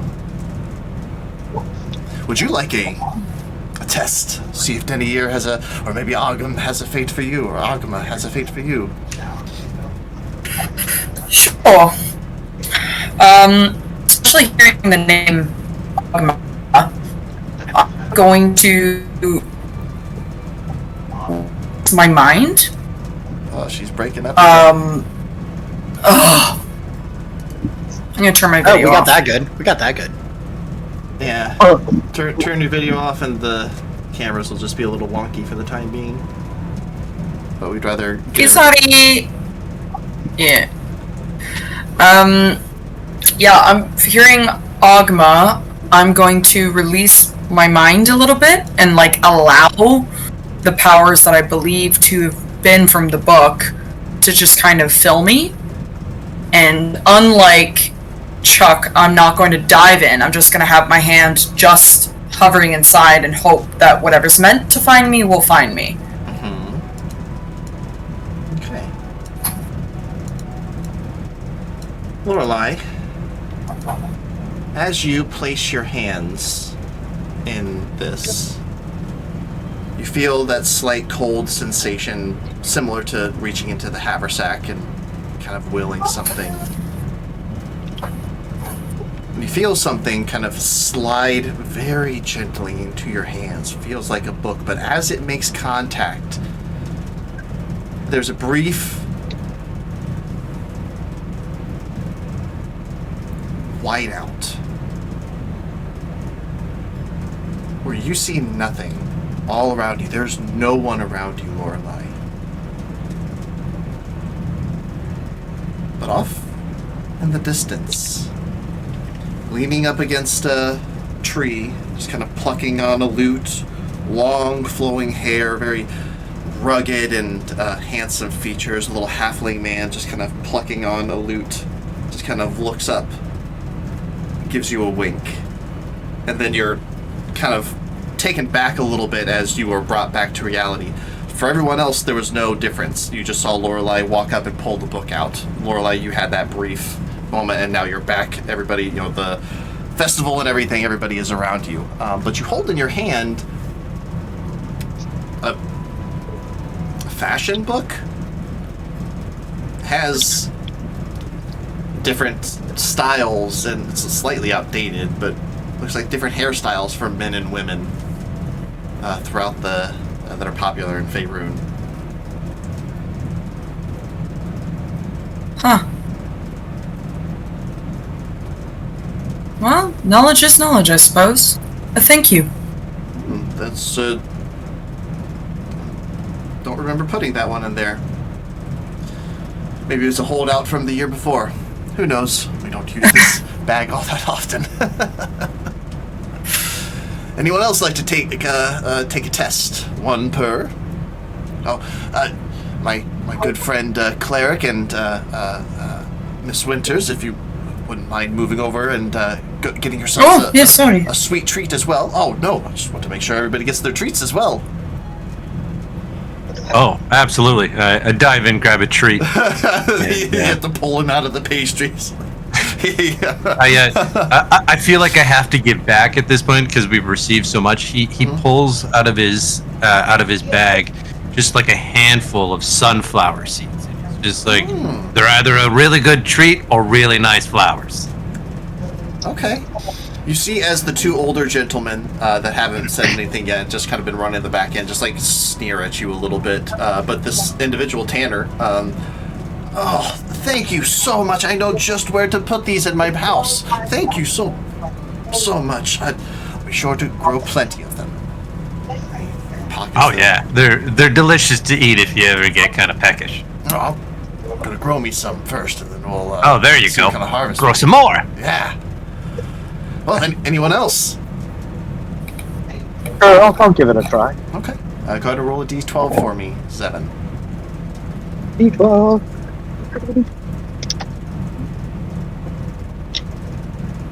1. 1. Oh, man, again. Okay. Found the index for this bag. It's These are the things you never so see. strange.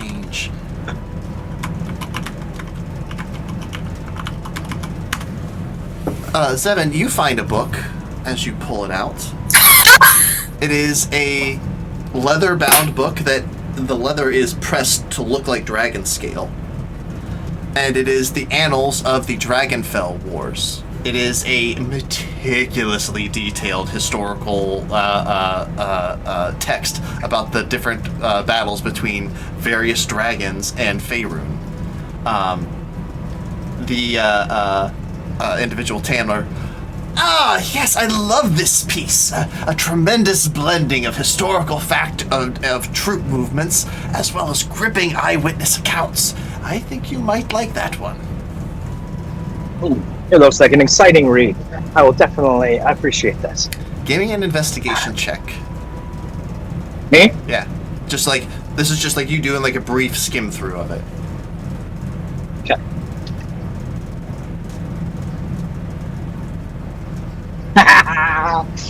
Uh, 18. 18. Okay. 7. There's a name that you recognize towards the end of this book. What? The name of a very familiar dragon to you. It's only a brief entry, but the last sighting. Flying somewhere over the Evermoors.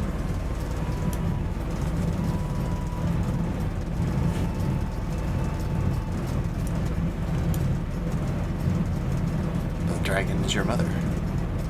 Oh.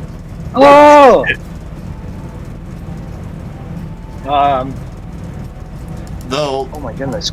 the recounting of this is old. This is an old telling, but if this is true and this is the last time that your mom was seen by civilization, it's almost been like 1,200 years. She's been doing good.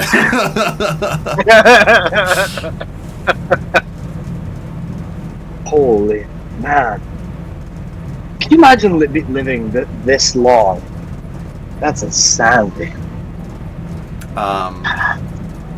Well, that's 3 of you down, 2 more to go. Okay, I go. Ah, yes, my fine gnomish lady. Please roll a d12 for me, Stevie.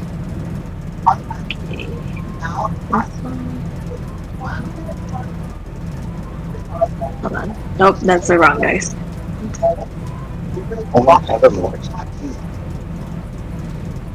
Nope, I keep rolling the wrong one. Where's the d12? Sorry, I'm flooding. Nope, that's not a d12, is it? It's the one that has 12 sides. Yeah, okay, 11. Okay. I don't have my physical dice. I'm just looking at the shape. I'm sorry, I'm just teasing. 11. Okay. Stevie, you find one that is a little strange. As you pull it out, it's like almost like a journal that has like the extra flap with the extra tie and everything, but it is pressed on the leather on the front, and it reads The Lost Courtship Poems of Cormier. And it is by a Jacques Schooley. Tanner will say, "Oh yes, I remember this one. Very confusing to me. Some of the lines of these poems absolutely take my breath away, but others feel like they were written by a toddler. I'm really not quite sure how to take this piece, but maybe it'll touch you in the same way." But yeah, you have a collection of love poems that were allegedly written by a prince of the mysterious village or kingdom of Cormier, dedicated to a mysterious elven maiden. And as you look through, Stevie, some of these are some of the lines are so good. They're so beautiful. But then other ones are just this little high school edgelord bullshit, and you're like, how did the same person write these? What's going on here? But yeah.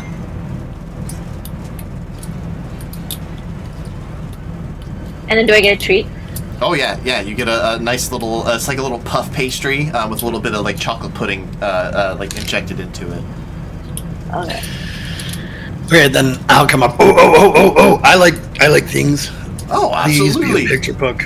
Please be a picture book. I really want you to get the picture book. I really want you to get the picture book. I'll reach in. Okay. 3. Okay.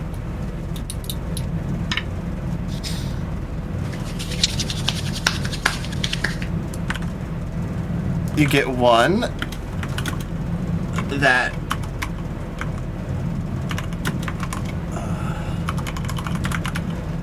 the book is called Herbs and Healing, A Ranger's Companion by Siler Willowbark. Chad, at least there are pictures. Illustrations of different plants and things found throughout the north and their healing properties. This is super boring. There is no story or anything. It is very cut and dry. This does this. You can combine this with this to do this. Do this for that. It is very Tanner's yes, quite to the point on this one. She tells you exactly what you need to know and nothing that you don't, at least. Okay. Thank you. Feel free to go and grab a treat over there as well. Okay, and I look for the biggest treat, which is there a pumpkin around? Sure, yeah, there could be a pumpkin around. I just grab a pumpkin and just start eating it whole. Well, that was decoration. Okay. I'm not going to... Yep. Awesome. May Didier and Ogham's blessing be with you all. Hope you enjoy the rest of the festival. Will do, and thank you once again. As he's like head first in this book. I go sit down and start looking at it. I go, I have no idea what any of these words mean. Don't worry, man. We'll get through it together. Okay. What is this one?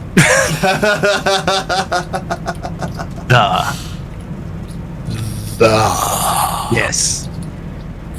The. That's a T. That's an H. That's an E. All right, I need you to start over. What? Okay. Which is a T? The T is the one that looks like a cross. Okay. So that says cross. We'll try this later. Okay. This is bad for audience. Do you guys, what are you guys doing now? You just hanging out here in the middle of the place, or? I think we really want to kind of get going, unless there's kind of a highlight that we're missing. I know that we're trying to kind of power through.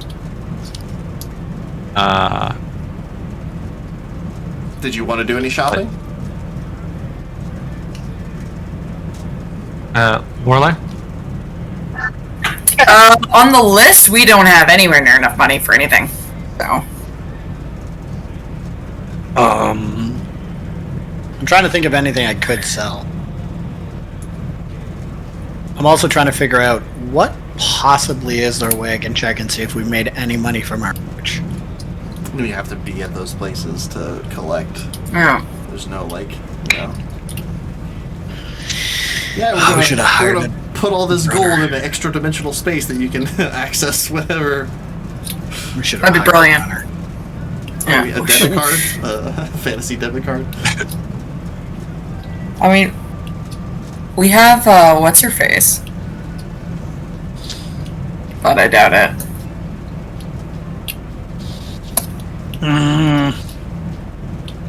So shopping or no?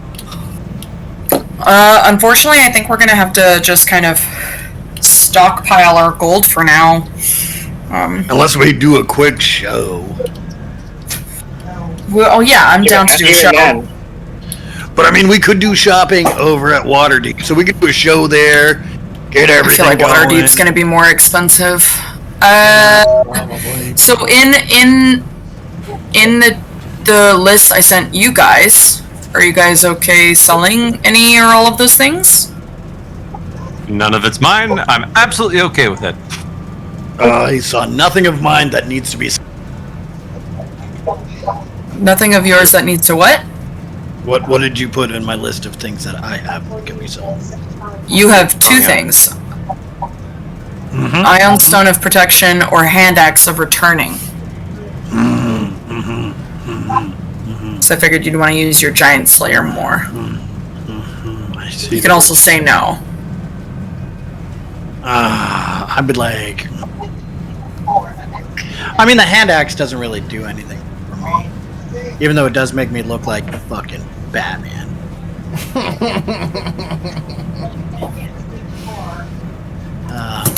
Because don't you have those other two now that were gifts? Aren't they also returning? No, they are just normal axes. Oh. You mean Hawk and Animal? Yeah, Hawk and Animal.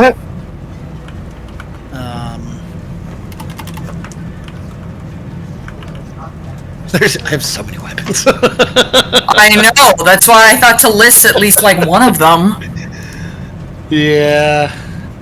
Well, I would like to keep the stone because it's one of the few things that give me... Okay. But I could theoretically give up the hand axe of returning because that I stole out of spite. Oh, right, yeah. I took it Okay. directly from that asshole card. And you know what? It does make me feel good knowing that I just took it and sold it. So yeah, I can get rid of that one. Okay. Stevie, what about the Sapphire Warhammer? Oh, right. You're asking Stevie to get rid of a shiny? I know. Oh, That's okay. Who are You you? can take it. You can say no. I'm just the putting things. greater good. No, you can. I will BRB while you guys are figuring this out. Yep. Okay. I think And then it's- Devin, Yeah. your short sword +1. Now that you have your whip one. Well, I can't use my whip until we gain a level, so. I also hold on to it. I also have. That's the only thing I got for close range so far because like, I need my fighter for the sword whip stuff. I have about 500 gold in miscellaneous gems. Yeah, but we're keeping those, aren't we? For Yeah, we are. For your spells. incite greed. All right, Jade. You can sell the hand axe of returning. Okay. I'm deleting it from my inventory. Okay. And we're keeping the short sword. So You should sell it and then return it to your hand. So oh my Our god. greater invisibility was what we left behind, right? no, I will sell it. I need to get rid of some weapons. I have so many. I do a brilliant idea just came to me. Maybe I could juggle for money in the streets. Yeah. You going to busk? Busk a move. Busk a move. I like that.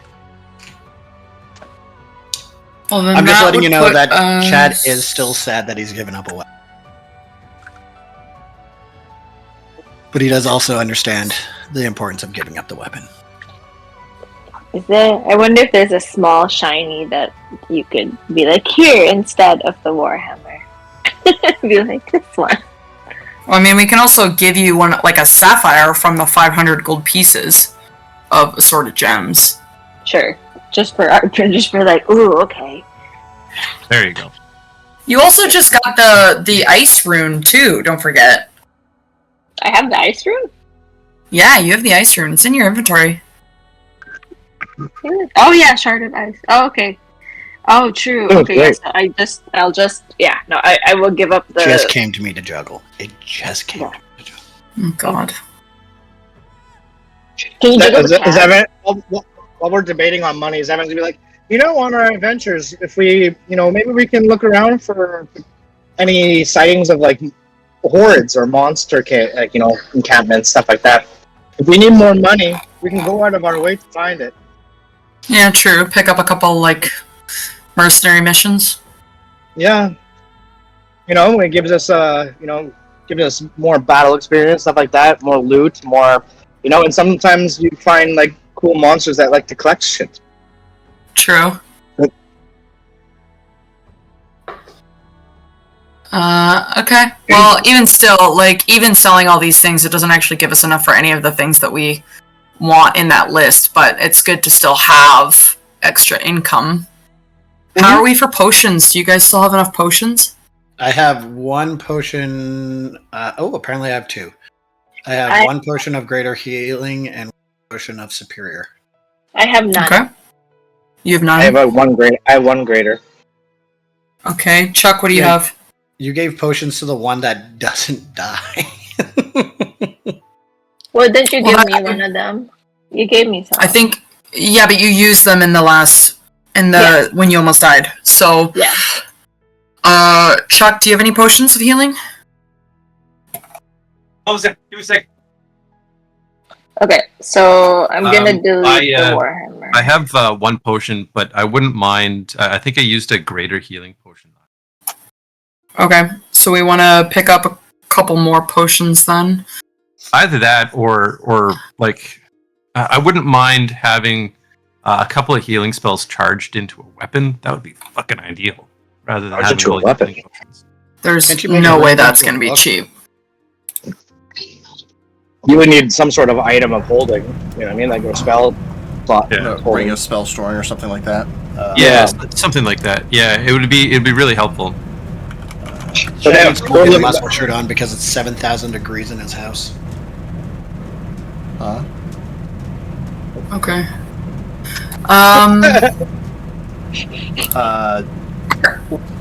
So player-wise, the ring of spell storing would be about 20,000 gold pieces, roundabouts. Jesus I was gonna Christ. say, I'm pretty sure that's a very expensive item. So If I were to have somebody make it, what sort of material? that is, materials are not as much the issue as much time. I'm sorry, I missed the last part. Not as bad as what? The materials aren't as big of an issue as the time.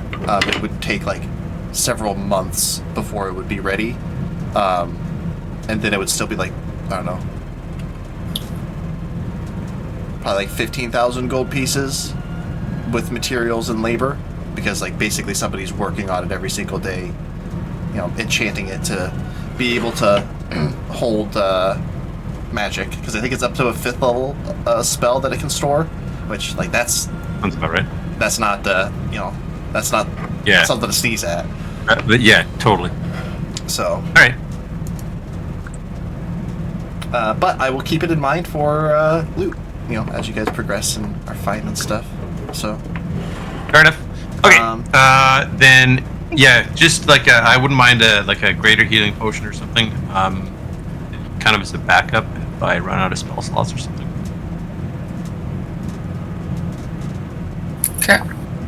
Okay, I put the list of what we're selling in the inventory chat, and we'll be buying 2 greater, and let's go.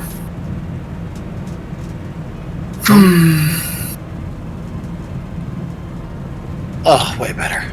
Yeah, we'll just buy 2 greater. Yeah, I had to do that earlier before we even started. What would we get for the hand axe of returning? I would say it's a +1. It returns. I would probably say about 2,500. Okay. I think that's pretty fair.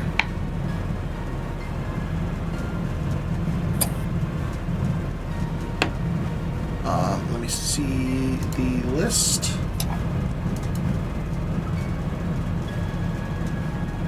Silver pickaxe, hand axe returning. Okay, yeah. So that would be a total of 3,600, right? Mm-hmm. Yeah, 3,600. Yeah, so you can add that. Whoever's keeping track of that money, 3,600. I got it. Go ahead and remove those items from your respective inventories, and you can add the greater healing potions. Which is 300 gold pieces. Okay. Yup. Alright. Well, we still don't have enough for any of the things in that list, so we'll hold on to 1 greater to Chuck, 1 greater to Stevie. Okay.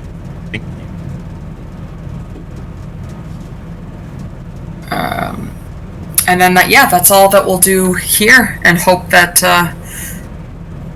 what's waiting for us in Waterdeep is substantial. Okay. So you make your way to the circle, then, right? Yeah. We are heading to the Oh, circle. wait, are we doing a concert here or no? Yeah, you do anything else here at Mirabar? You've only been here for like 3 hours, so it's like... Nah, we don't have time. We got things we gotta do. Alright, everyone, time to get to Waterdeep. Okay. Okay. Alright, then. Yeah, let's go to Waterdeep. Okay. Waterdeep, and next up, Daggerford. Mm-hmm. Alright. You guys make your way to the stable house where the teleportation circle that is etched in the loft of this stable house is kept.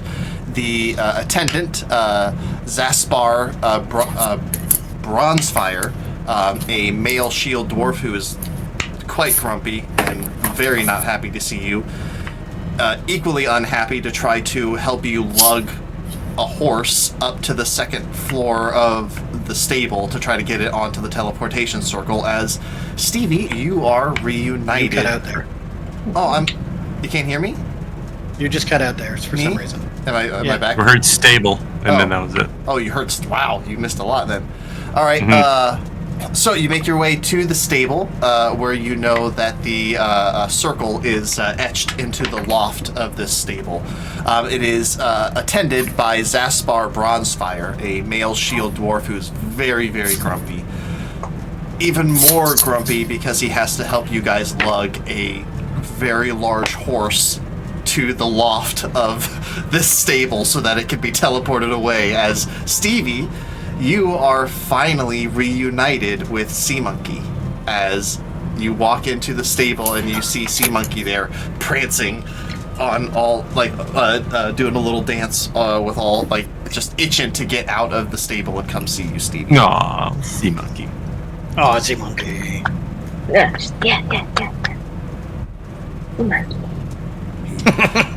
He jumps around Stevie, and you all get a little nervous at first because it's like, you know, watching a dog play with a baby. You know, it's like, oh wait, no, like, hey, No, I think they know what they're doing. Okay.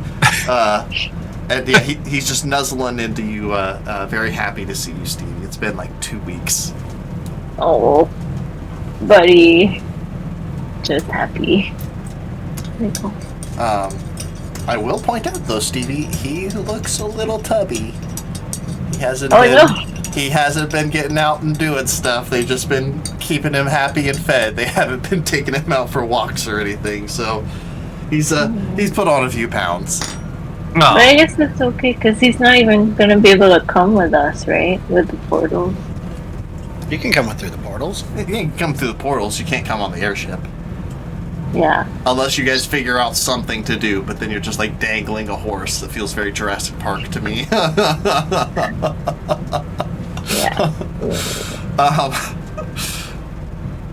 Yeah, I know. Yeah, get excited. Trying to figure it out how. Or did somebody say stupid idea? Because I am the king of stupid ideas. I go through my engineering book. I thought we were just going to shrink him and keep it in the airship. Oh right, I thought we were. Yes, that's right. Someone offered to shrink him. I think that was a 7. Yeah, Zevin, you can make him into a tiny horse. But that only lasts an hour, and then I gotta do it again and again. Oh, and again. God. Oh.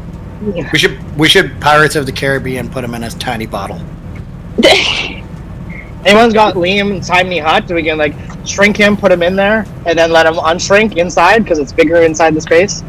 Oh, now we're talking. Oh. As Zaspar. All right. Now we have the horse. Are you ready to go yet? Where's our other horse? Relaxed. You have another? Yeah. I can't do another horse. I'm just messing with you, man. No, it's just the one. The floor would... Okay. So to Waterdeep. All right, give me a second. Let me send a message to Thestral. That way she doesn't kill you. He closes his eyes. You see him, like, mouthing some words. All right. She's ready for you. You'll be arriving at the City of the Dead. There'll be no evidence of your entry into the city, so if that might be an issue, keep that in mind. All right. What do you mean, City of the Dead? It's just a district of the city. It's what they call an old graveyard. It's where we Harpers can keep the teleportation circle secret. Okay. Love that. It's watched. There's probably not any undead there waiting for you. It'll be fine. All right, you ready? Much as I will be, I'm not really good at this. He begins chanting and reciting some phrases. He then slams his hand down on the circle, and you see as it flashes brightly, and you all feel a pull, as if someone hooked their thumb up under your solar plexus and yanked as hard as they could forward, as you feel time and space being bent. You keep breaking up in very important parts of the sentence. You've got the jade drop. Jam your thumb up. Honestly, I think you should move to push to talk.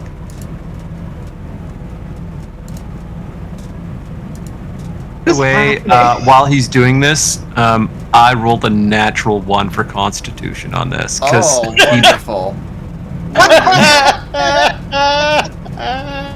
All right. And I can't even use the other roll from that spell because that's a 6.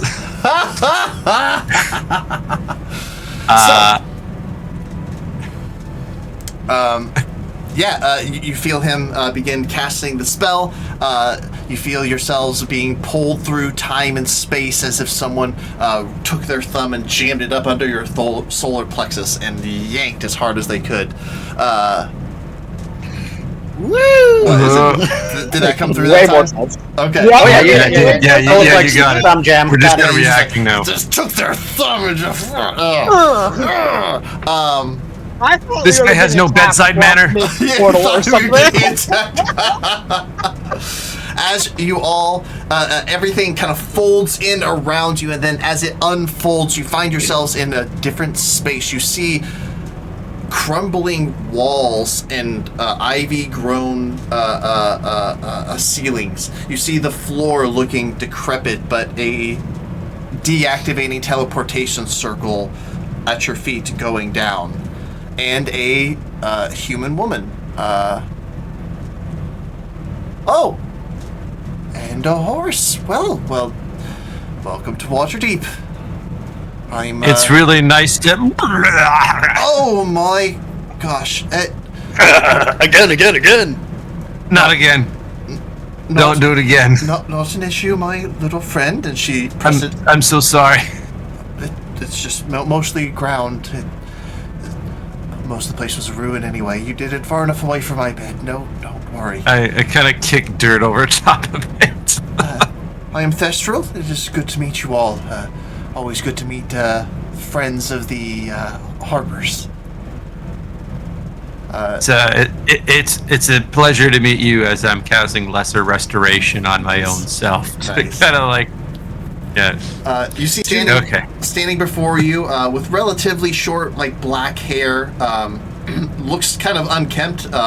You can see a sleeping cot not too far off that is under the more secure portion of the roof. Looks like it's kind of been made a bit more comfortable. She has short black hair, kind of like very vibrant blue eyes, like a very kind of mischievous look to her, a little bit of freckles on her face. She wears pretty nondescript robes, almost that of a beggar. But she has a very prominent amulet that hangs around her neck as well. The amulet is the face of a very grumpy-looking dwarf. She says, anything that I can point you in the right direction? You're trying to find anything? I'm looking for Lang Ink. Lang Ink? I know the place. 1 second, and she'll bring you over and kind of gesture you all to the little section by where the cot is. You see that there's a kind of like a little basket that has a whole bunch of tubes of paper rolled up within it. She grabs one out and pulls out a map of the city. And nice. I should be able to do this.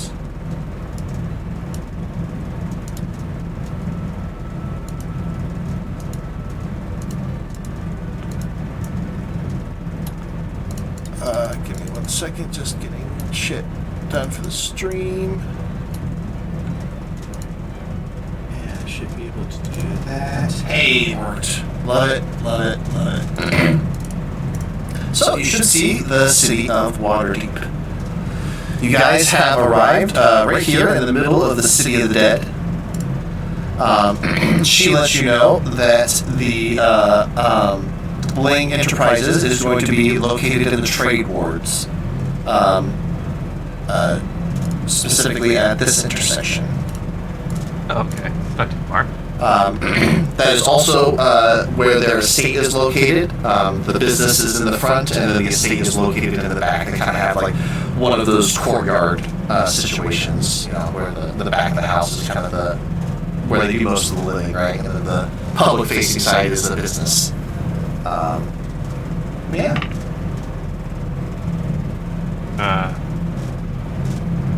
Shall we go?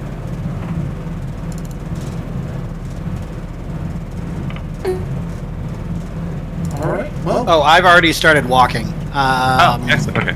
There's a gigantic city in front of me. Sorry, to keep in character. Oh, this place is huge. Are we gonna have to tie a rope to him? Hey, Stevie, we got work to do. And then I grab Stevie's hand, and we're off to start promoting. Yeah, you do all the things. All right. Hey guys, Lorelei Winters is in town. Do you just let them go as they take off running? Yeah. Can't really stop them. Okay. We don't even know what bar we're playing at. Yeah. Yeah. Pick a location first. I need to find an alchemist that can help me with this.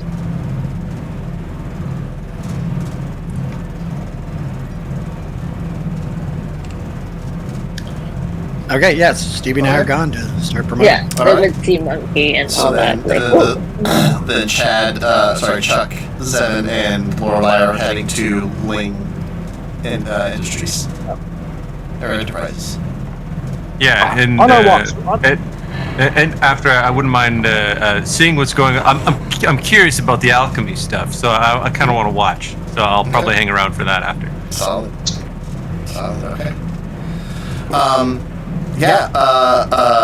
And Chuck doesn't want to be alone inside the city. Like it's Goblin City. You definitely. So he's hood up. Yeah. Okay. Hood up. Solid. Give me a deception check then, Chad. Sorry, Chuck. That's a 4. 4. Solid. Okay. Yeah. So I poked my ears through because it kind of hurts. Yeah. You definitely notice that you're getting some looks as you're traveling through the city, but nobody immediately jumps to do anything about it. But Lorelei and Zevin, you both see people just kind of giving Chuck a little bit of a side eye, but then seeing that he's with you, just kind of like, oh, maybe he's their pet or something, and they just kind of, are moving on. Like they've never seen a cleric before.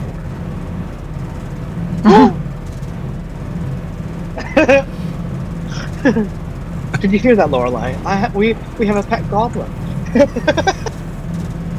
Is We that have what for a they're while, talking about? darling. I just really didn't realize it was a pet. Is that seriously what they're talking about? That's racist. Oh, 100%. I thought they were picking on me being a cleric. Oh, No, darling. Is that everything that everyone's been talking about? Oh, we should have told them earlier before we came to the big city, shouldn't we? Oh my god. Oh my god, I'm gonna die here. You'll be fine, darling. He gets really, really close to Lorelei. like a small child now.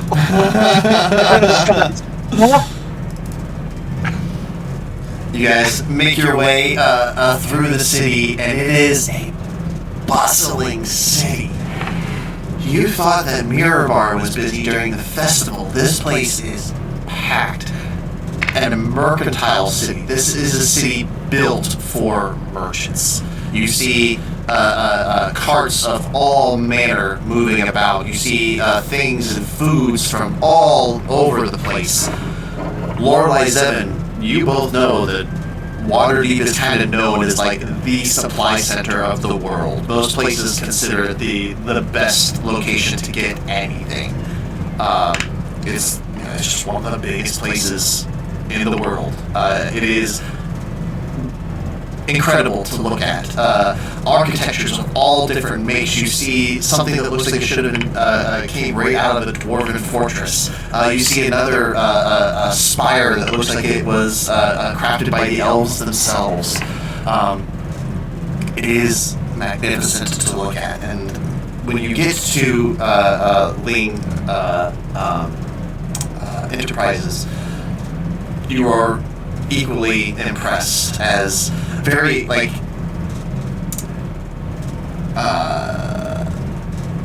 18th century Gothic kind of vibe of a mansion that kind of has a few spired towers off and behind this kind of rustic looking shop front that has like a kind of double doors that swing open like this.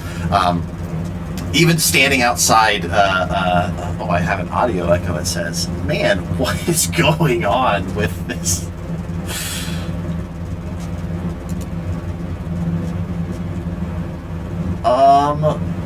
Wonder where the echo is coming from. I think it's just the way you have the settings so they can hear you.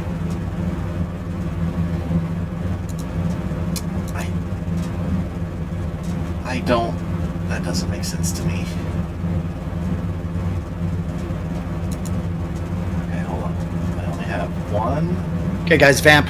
Yeah, just vamp. All right, so Stevie. All right. So we have to find a bar. Or Okay, we need to find a thing. good location. Location. But look at this place. We could quite possibly, and I'm gonna say this a little louder than normal. I'm gonna go. Could you imagine how much business you would get if you were helping us promote Lorelei Winters, the bard? Okay. It would be Location. fantastic. So good. Okay. It's too I bad don't know. nobody in this area wants to help make T-shirts. Cookies.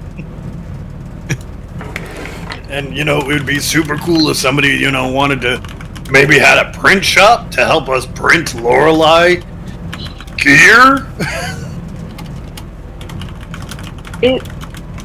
Somebody in Twitch has a lot of good ideas. Oh, really? I feel like we'll make a fantasy T-shirt cannon. Hopefully that's done it. I don't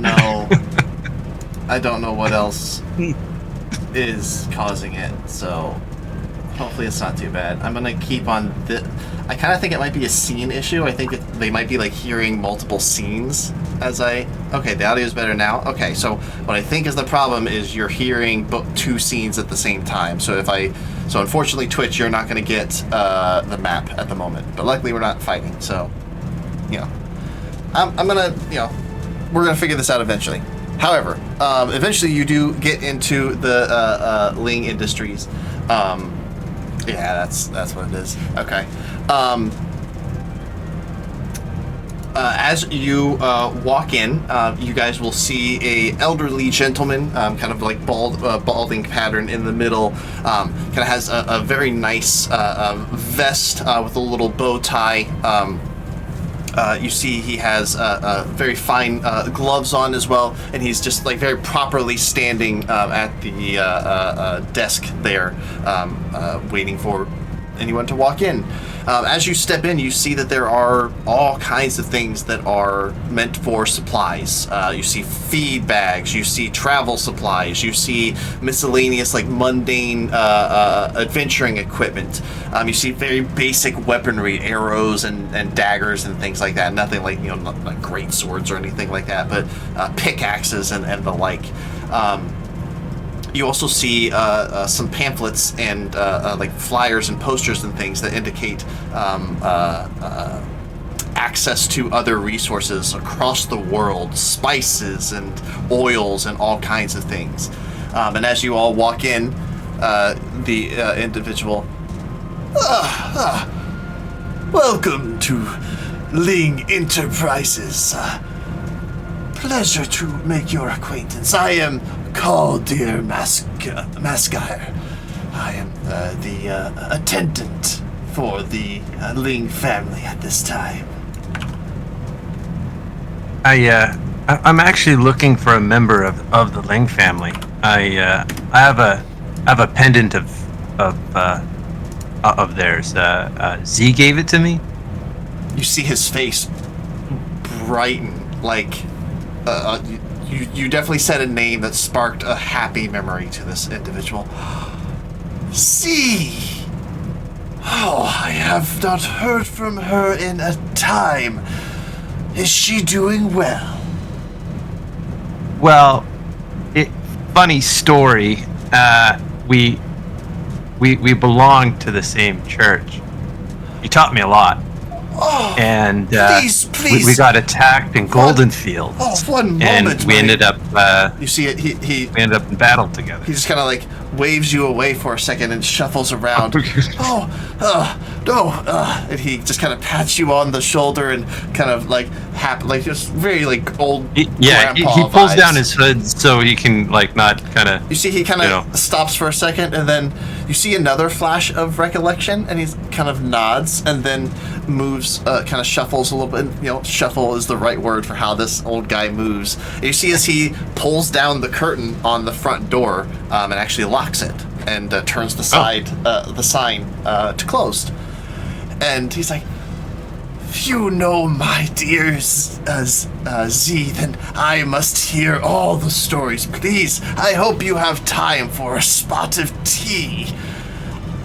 Oh, I have more than enough time for tea. Oh, wonderful, wonderful. And he just happily scoots in the back and he pulls open a little curtain and kind of like gestures for you all to follow. Oh, absolutely. Lorelei and Seven, I assume? Yeah. Yeah? He like does the very like well-trained butler thing. Like everything is a measured action, everything has its place, and like he asks you all the appropriate questions, milk or sugar and all that stuff, and it is a like almost an experience in and of itself just getting served tea by this elderly gentleman. And then he, you know, kind of gestures in once he has himself a little tea. He pours a little milk into it. Please, please tell me, how is my Z doing? I haven't seen her in a long time. Last time we saw her, we just finished we were attacked in Golden Fields, and Z and I and the rest of my friends here actually fended off the giant attack from Goblin attack? Giant attack, yeah. They were Giant goblins, attack. but it was giant attack. From Golden Fields. And, my little Z, a fighter. You wouldn't believe how good she is. You see, he's just boiling over. She's twice the fighter I am, and I can really hold my own. That is marvelous to hear. I have been with the Lang family for many years. I helped raise Z's father, and it was a privilege for me to help raise her and her siblings. I was one of the few that supported her decision to forego her inheritance and seek out the adventures that she has seen so far. I'm very happy to see that she's living the life that she wants. I can't thank you enough, because I wouldn't be here without her. As much as I saved her life, she absolutely saved mine. So he just kind of sits there for a moment and, you know, does that old man thing where, you know, they want to show emotions, but they're not gonna, you know. Right. Yeah. You spoke of a pendant given to you. Yeah, she gave me this black pearl pendant. I've been holding it for some time now. It feels like a year. And he hands it off. Probably closer to a year and a half, more like. He takes it and just kind of smiles.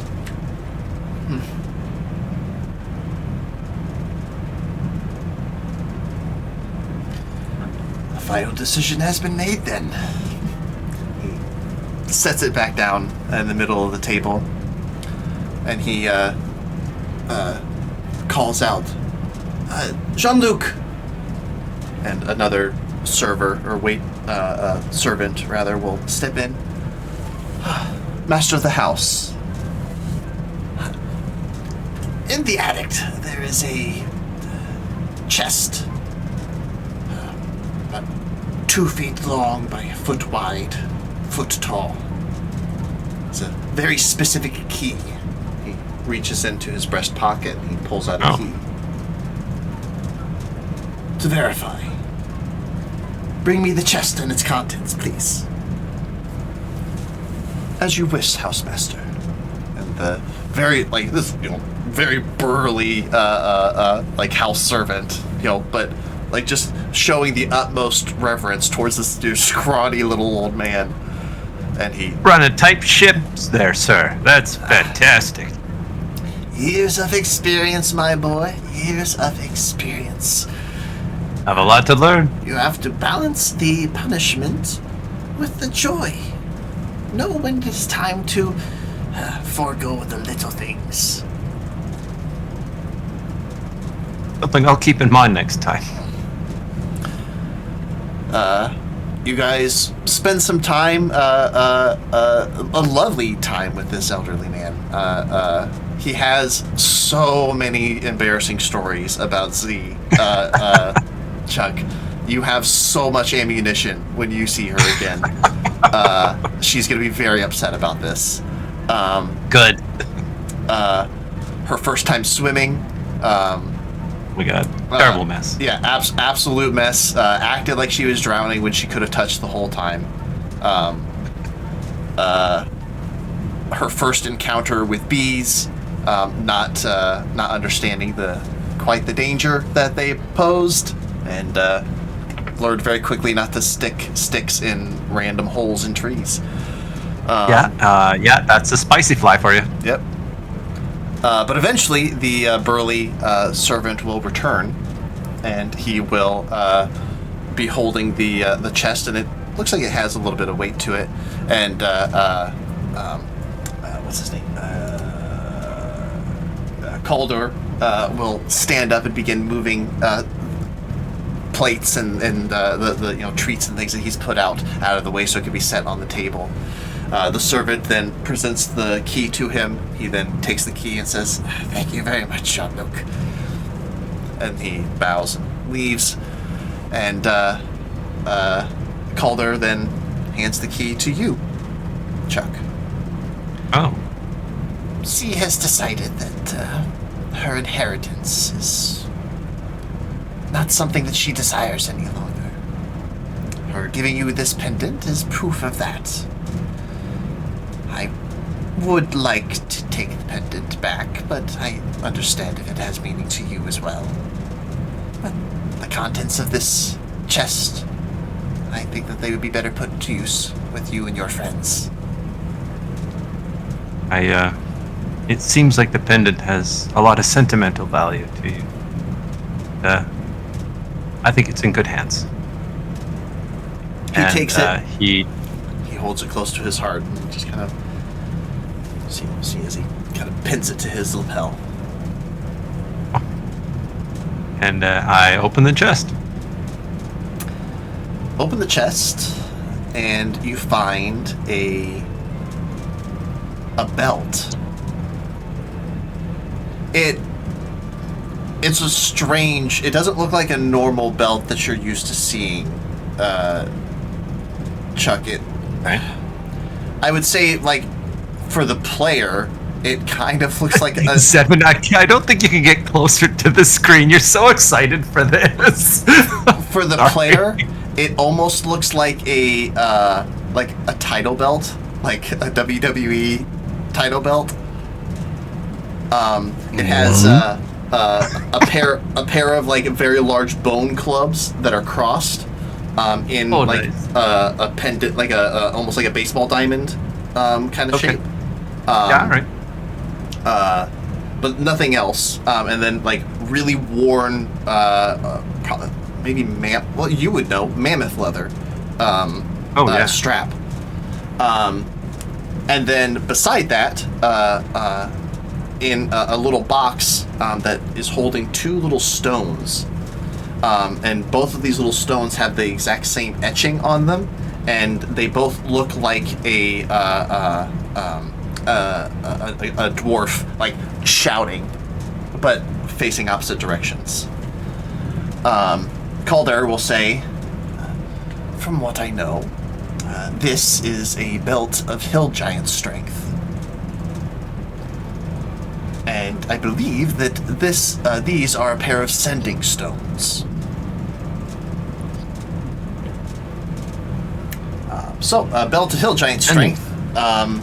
Upon attuning to this belt, your strength score becomes 21.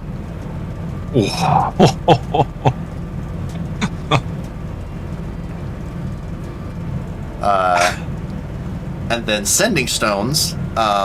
Once per day, you can just cast sending. So you could choose someone to leave them with, or if you keep them with the party, you could split up the party. And like in this situation before, Chad and Stevie took off. Yeah, However, they're once a day walkie-talkies. They're not quite as cool as the sending stones in the movie. The sending stones in the D&D movie were broke. Make them into earpiece. Oh yeah, like Critical Role, right?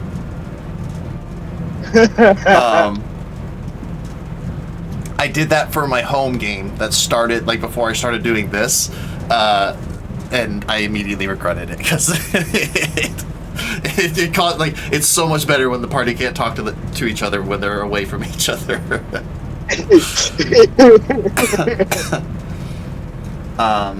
But yeah, you are given those items. No shit. That's a hell of a thing to give up. Sure? Z is sure. That is all I need to know. And if half of what you have told me today is true of your adventures so far, even after you left the sea, I'm quite certain that you will be put better use to these things than them sitting collecting dust in a dusty attic. I've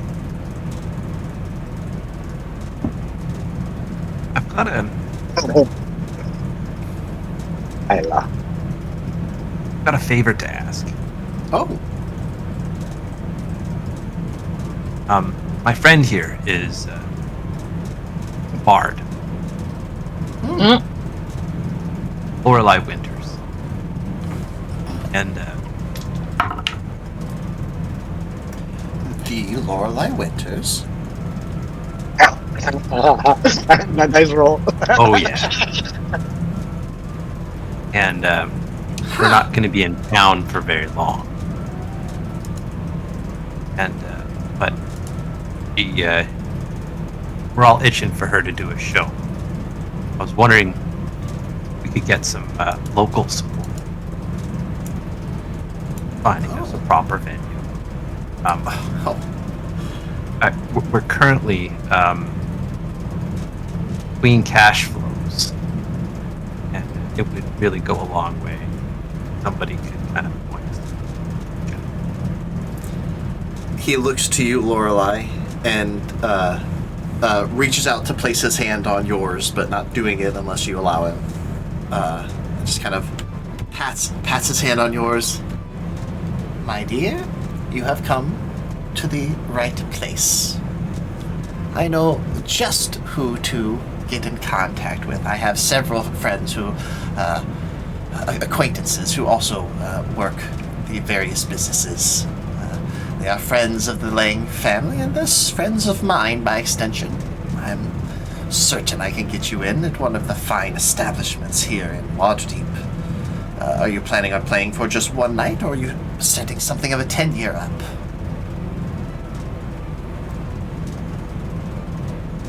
As much as it pains me, I think it'll just be one night for now, but a 10-year we'd be open to in future. Wonderful, wonderful. I will see who I can reach out to. In the meantime, please, stay here and make yourselves comfortable. I have some running to do. Well, not I won't be doing the running. As he stands up and makes sure everybody's tea and snacks are topped off, and he literally just leaves you in this little. You're not in like the main dining area. It's very much like the servants' eating area. But like, yeah, he just leaves you there and goes back. You're not far off from where he goes, but he leaves off into another room. This guy's great! We're gonna have so much stuff on Z later. I can't wait to tell her.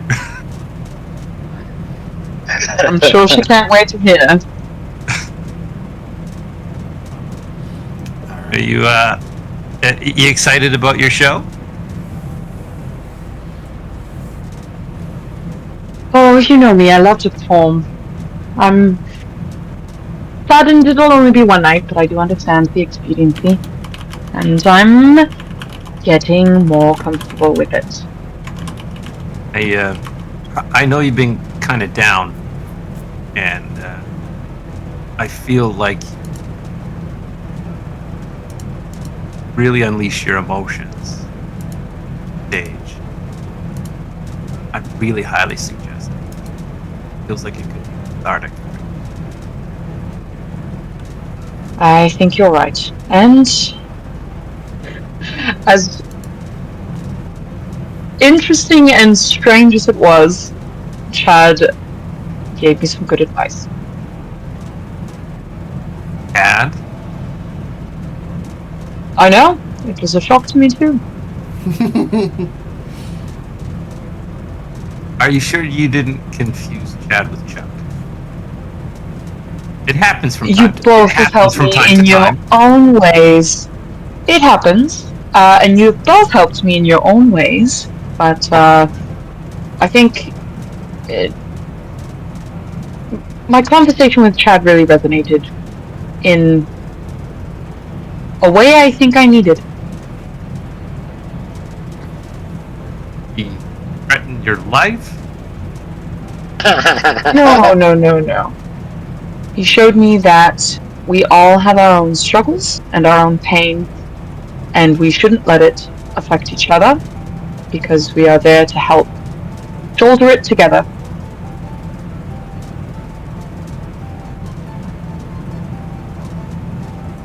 Didn't know he felt like that. He feels a lot that he doesn't show us. I wish he felt a bit more comfortable showing us more, but I understand his need to keep it to himself. I can respect that. Yeah, So, what's on your set list tonight? Well, I'll probably do a couple of crowd favorites, ones that have resonated with the crowd the most, but I think I might do a tribute to another bard troupe tonight. It's been stuck in my head, and I've been wanting to try it out, and I think it'll go well here. They toured here recently, so. You know, we should do something to integrate the rest of the party into your shows.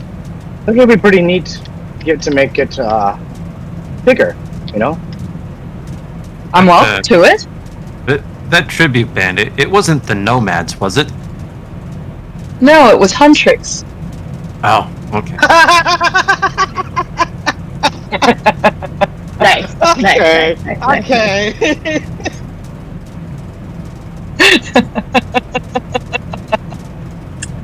Well done. I dig it. I can't wait to hear it.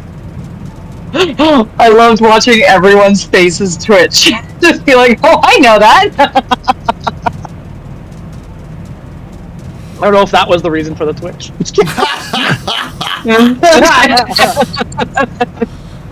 All right. Eventually, he will come back, and he will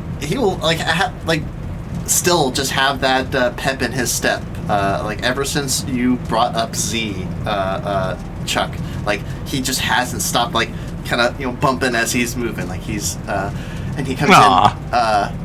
After about an hour or so. Good news. We have a few different options that you can select from, my dear. One of my friends at the Gilded Griffin, one of the more posh establishments in the North Ward, generally caters to those with very expensive tastes. You can most likely, I have no idea what that would mean for you, but that would limit the audience that would be able to see you. The Yawning Portal is always a good option. Certainly the most famous inn here in Waterdeep, being a gateway to a dungeon and all, but it is known for all manner of individuals. I have never been in myself, but have sent several of the servants to fetch young Z from the place. I'm surprised she didn't go down there herself. And finally, the Mermaid's Mug, more of a rowdy tavern. Certainly not the best place in the city, but far from the worst. You'll find a more ragtag group of individuals accompany there. Few nobles will probably deem to make that place worth their time. Which sounds like the best? Well, what do you think, Lorelai? What are you feeling? Well, I don't really like limiting our clientele to certain demographic. I believe. I almost music guarantee and you I art- wouldn't be able to get in. Yeah, I don't really like limiting it. Art to be shared. So. I don't mind meeting outside. Or down the block. Or on the other side of town. No. We are a group. You will be with us. Oh, thank God. So not the super posh one. Of the other two, which would be more monetary in value? Oh, certainly the Yawning Portal. Adventurers of all sorts, like you, frequent there. The Mermaid's Mug is a bit more on the lower end of the spectrum, closer to the docks. A lot of sailors and the like. Alright. Then Yawning Portals is. Very good. Well, be careful of that portal. Just because you pay the gold to go down doesn't mean you're going to have the gold to pay to come back up. Is anybody going to send that to Chad? Yes. Yeah, I'll cast the sending. I'll do. I'll use my sending stones. Use my sending stones. Head to the Yawning talk to Portal. yourself? That's where the toe is. You guys hear Zevin and Lorelai. You hear like feedback as Chuck literally sends to himself as he's holding the other sending stone. No! Yeah, I know. The damn technology. How do you close? How do you end the call? Hello. As he runs out of 25 words, going and ah. Fuck it. I'm just gonna magically do a sending. Okay. What does your sending say? Lorelai is playing at the Yawning Portal tonight. What else should I be saying? I also need you to at meet you there. What? meet you there at sunset. Meet you there at Sunset Purple Monkey Dishwasher. Okay. Now you have to choose very carefully. Are you sending this to Chad or are you sending this to Stevie? I'm sending it to Stevie. Smart. Smart. Everything you just said was smart. I would blow another spell sending it to Stevie if it got directed to you. You have 25 words as a reply, Stevie. You don't have to use them. I'm just saying you have them. Okay. I'm trying.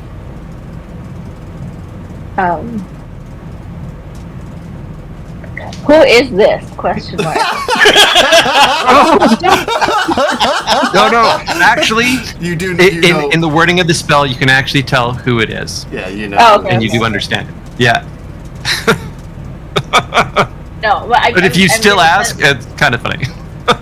I'm still gonna ask. Because it's like, confuses shit out of you. Oh God.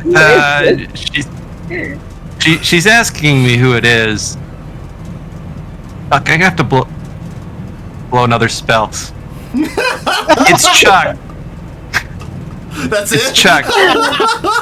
And then I'm like cracking up, telling Chad all this. Like, oh my god, he thinks he's Literally make me blow 2/3 fucking level spell slots. You should send it to me. You should send it to me. no. And then I'm gonna be like, who? My memory is really bad right now. He's messing with you. No, I believe that's true.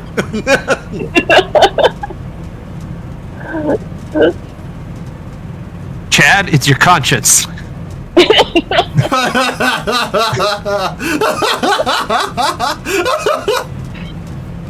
You're going to direct everybody to the yawning portal where Lorelai is playing. Direct everyone to the yawning portal where is playing. You have 3 words. Or be smited. Or be smited. Oh my god. And I have a response. Wow. Yes. Yep. My response is okay. Yawning portal. Who is this?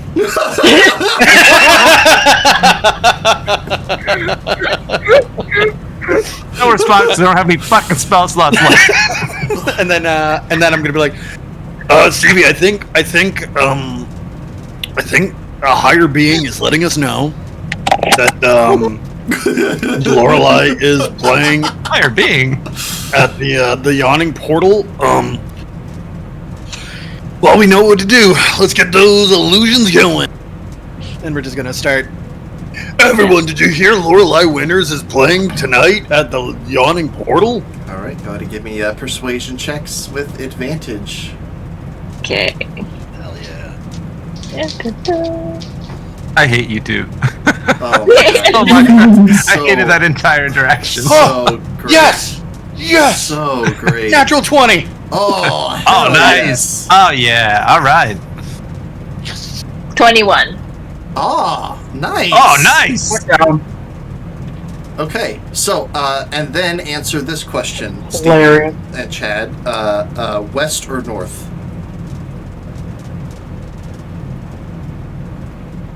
Oh. North. North? Yeah, okay. Yeah. Yeah. Okay. No. Cool.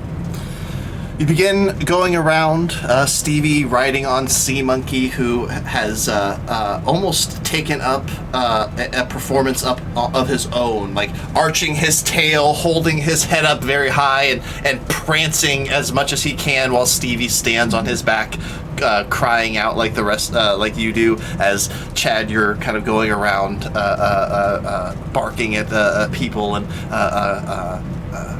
calling for Lorelai's performance. I see a number of people seem to recognize the name and get excited.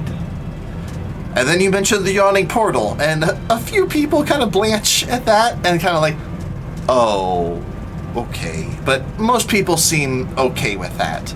But they continue on moving about. As you guys are continuing through this section, this is the northward section. At a certain point, as you're crossing a intersection, as you finish the completion of that crossing, you hear something. A voice cry out, a question, a name. Nirma? Oh. And that is where we are going to end it for today. Oh my god. What a cliffhanger. Oh, no. Go! Holy moly. Holy shit. Oh, Damn it. damn. Like, what? Rude. Yeah. As Love it. you turned looking around for the source of that voice. Yeah. But that's gonna be it for today, guys. That was our Whoa. session. Thank you all so much for watching. We were really, really busy today. It was awesome. I loved it. Had a whole bunch of help keeping the audio going too, so I like it. I mean, honestly though, like I wouldn't have known otherwise. We just would have like done this whole stream fucked up. So, thank you again, everybody watching. We are the Wild Misfits. We stream every other Sunday, doing the Storm King's Thunder, having a grand old time. Shit's getting real. It's gonna get crazy. So, come back, check us out next week, or check us out on YouTube, Helix D&D. So, with that, we're gonna say goodbye. Goodbye. Bye. Bye. Oh no, where is it? There.